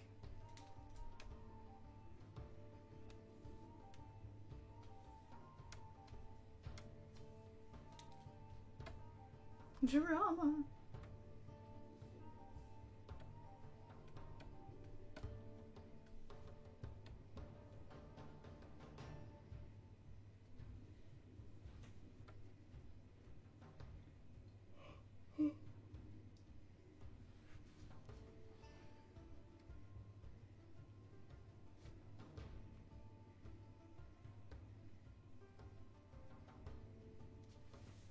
Okay.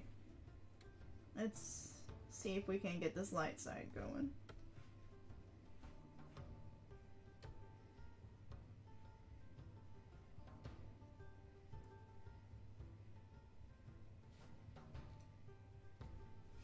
So many layers.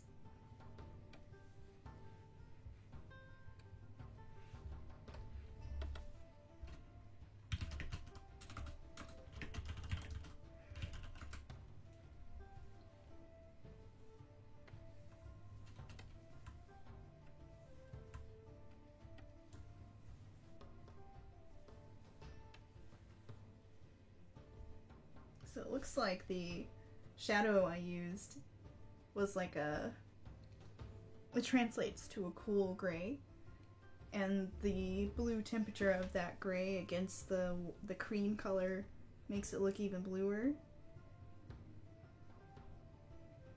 So that's interesting. So I think we're gonna make that our like satiny gleam highlight, but then use a more desaturated gray, excuse me, for the main shadows. So definitely might tweak these later.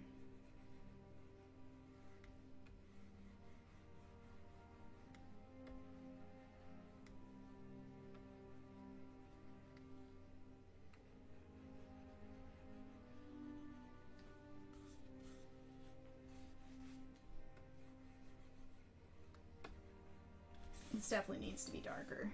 So, Hue Slider, my savior.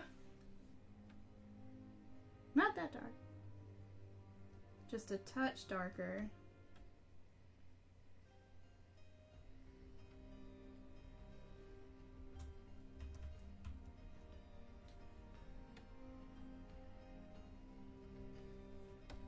That works.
So apparently the sales were for the downloads or installs for the Harry Potter one still didn't beat Pokemon Go's installs, according to a review I was looking at earlier today.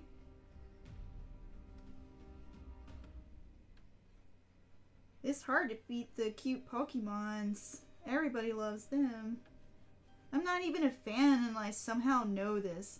Of course, I somehow know the Pokemons. I blame Kevin. I blame my husband.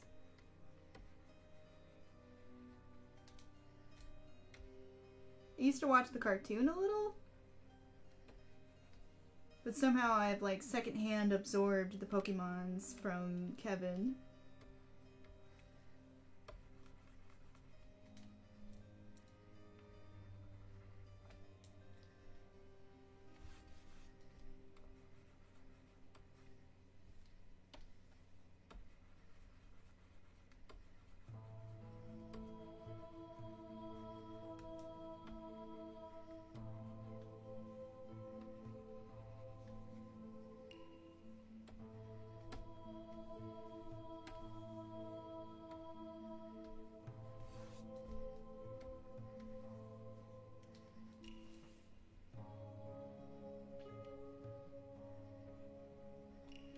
Trying to bring some of the subtle reflections back in to these highlights.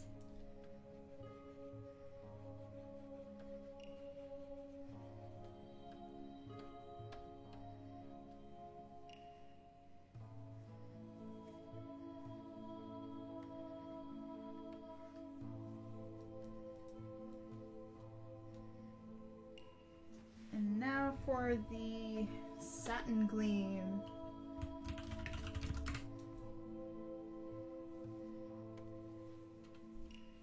And we're just going to use a more saturated version of this color, I think. See if I can pluck one from the original painting here. still a little too cream colored, so...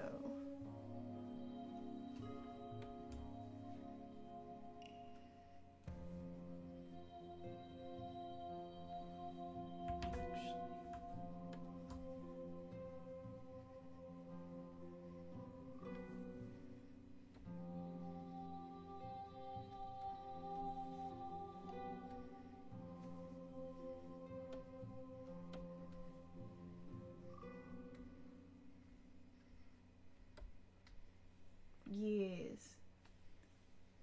It's a little more of an intense blue.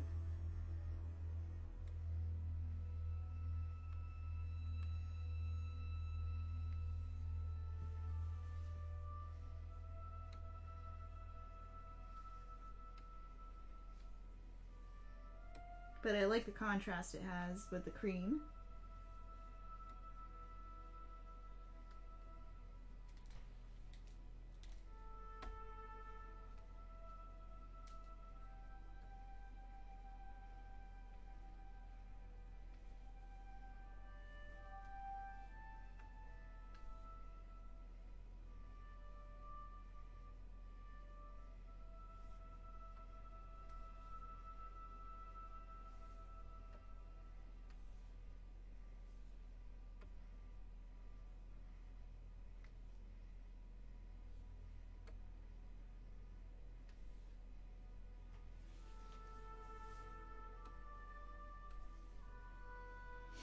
Alright, I like that.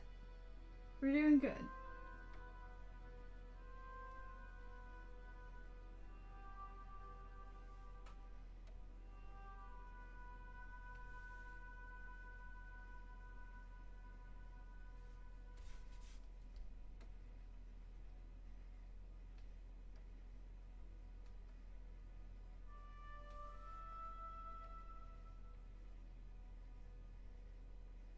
Just taking down the opacity just a hair.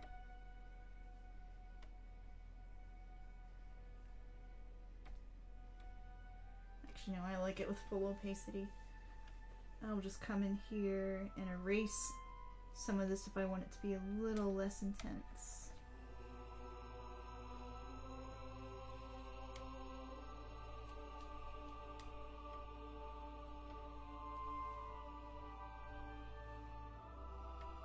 Oh no, I forgot this hair flap.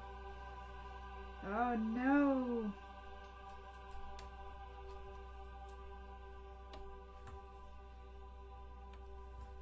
Can't forget the hair flap. Alright, let's do this hair flap. This actually should be pretty easy.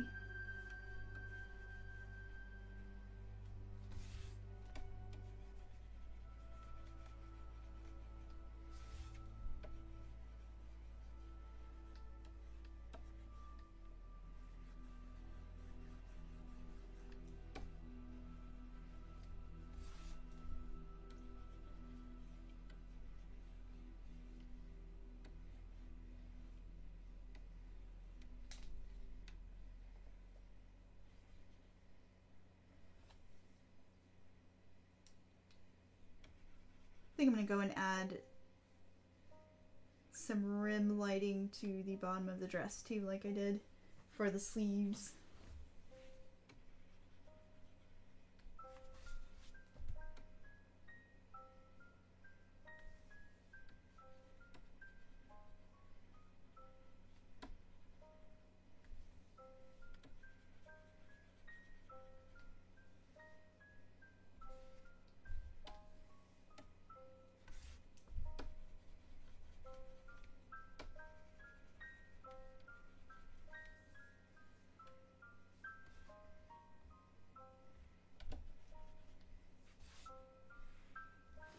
Come on, memory, you can do it. You can smudge. Maybe my smudging crashed the stream before.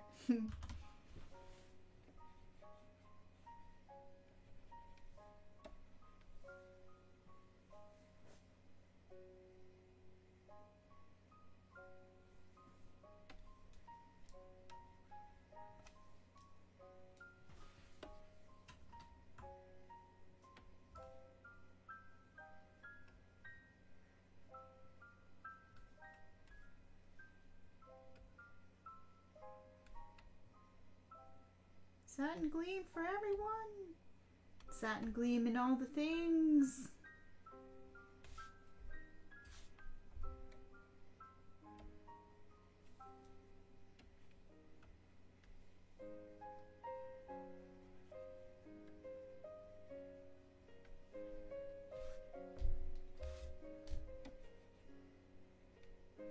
Oh, Kevin, if you're still watching, I got a cool video to show you for the Gwent expansion that's coming out tomorrow.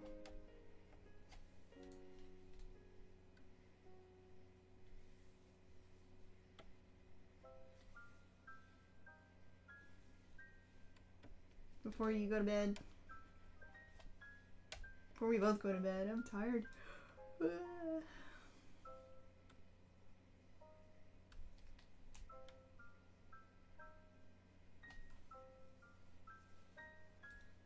Yeah, the video for it was kind of fun. They're doing an expansion for the city of Novigrad, which is like this den of thieves guilds and machinations. Some of the imagery was pretty cool. Like a Harlequin themed gang.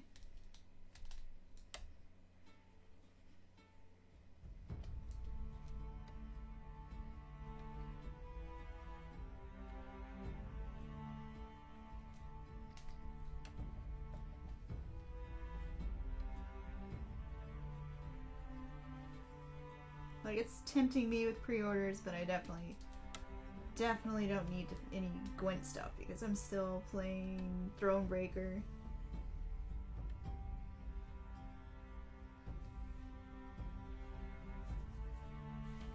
And I'm still learning all the rules again. Like, it's so different from beta. Back when we first played.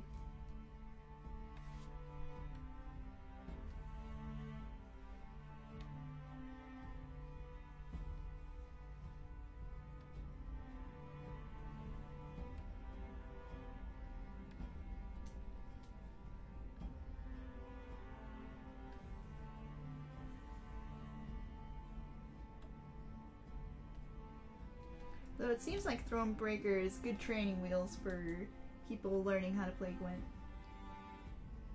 You even unlock cards in the game that can be used in Gwent, so that's nice.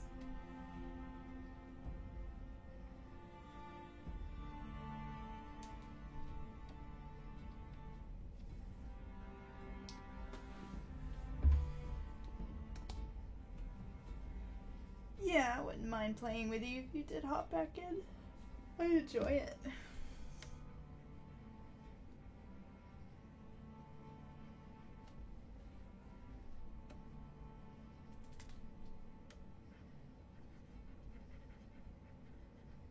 But I think now that I've done this, I'm going to probably stop. Don't want to get sloppy with this. Although, let me finish one last thing on the figure, and that's this little strip of, like, pleating here in the middle.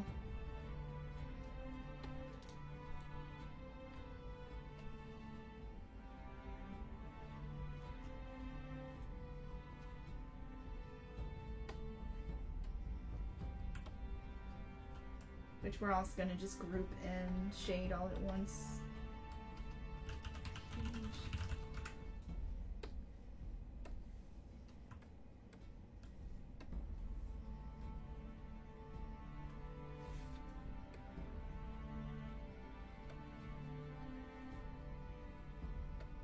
Oh, not great hairstyle. Oh, see, this is why I will probably head off, because I am starting to get a little sloppy. And whenever you feel yourself getting sloppy with paintings, it's time to stop. Because the painting deserves your love. And your attention.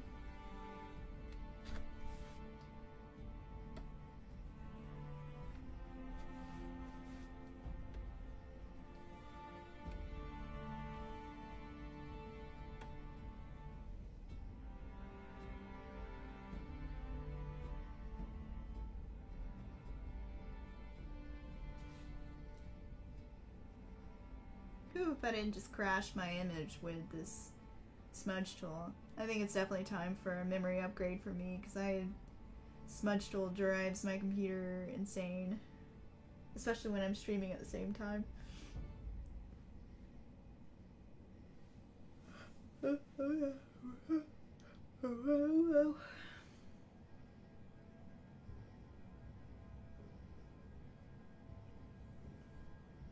Oh no, it's loading Flower of Doom. I might have frozen it up for good this time, which is a clear sign from the universe to stop for the night.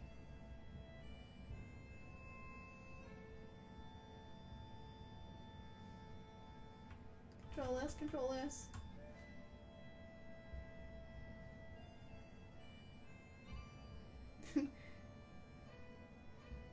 Photoshop. You can do it, Photoshop. We believe in you. Yay! Oh, it stopped loading for 1 second and then it started loading immediately. Let me let it catch up. I think it's catching up to all my strokes.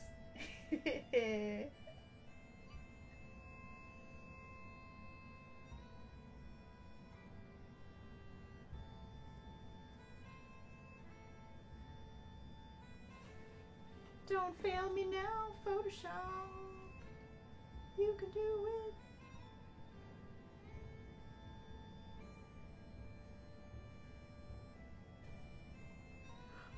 Whoa.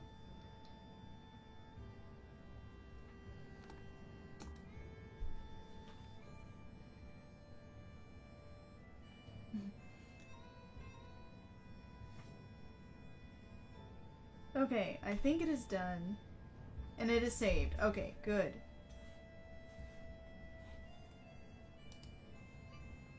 Alright.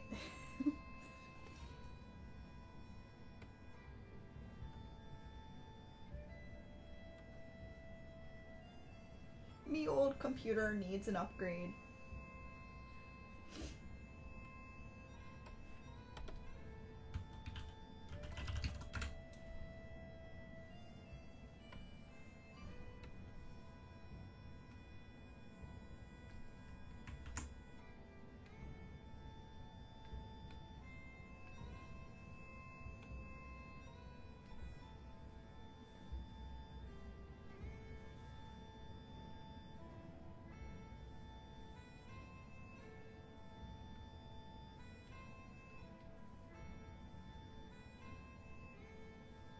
Alright, got some nice gleam in her pleats too. She's a very sparkly lady.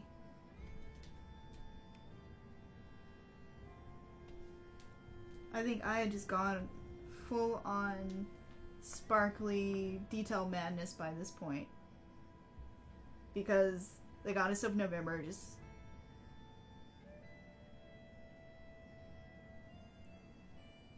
I think I did her first, and she totally broke my brain. Since I kind of went out of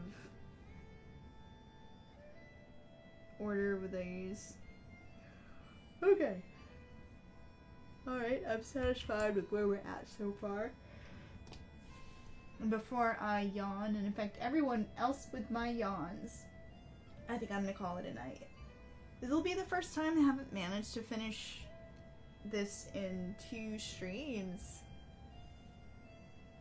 which I think is a testament to how much more detailed these autumn gals are.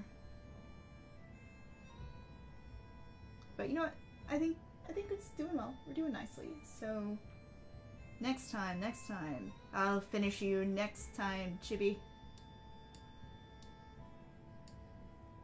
So thanks to everyone who tuned in so far. I'll be back to streaming on Monday at 2 p.m. Eastern. So catch me then, and if you like what you've seen tonight, feel free to pitch into my Patreon, where every little bit helps me keep affording supplies and my Photoshop subscription. In return, you'll get work in progress shots and other fun behind the scenes bits and bobs, like a private Discord and all that stuff where you can ask me questions directly. It's fun stuff. You can even subscribe to me here on Twitch, and you'll actually give me a kickback, especially those of you who have Amazon Prime. You get a free sub every month. You can pitch that in towards me, and I'd be very appreciative. But for now, I'm calling it a night, so thanks for tuning in, and I'll catch you next time, maybe.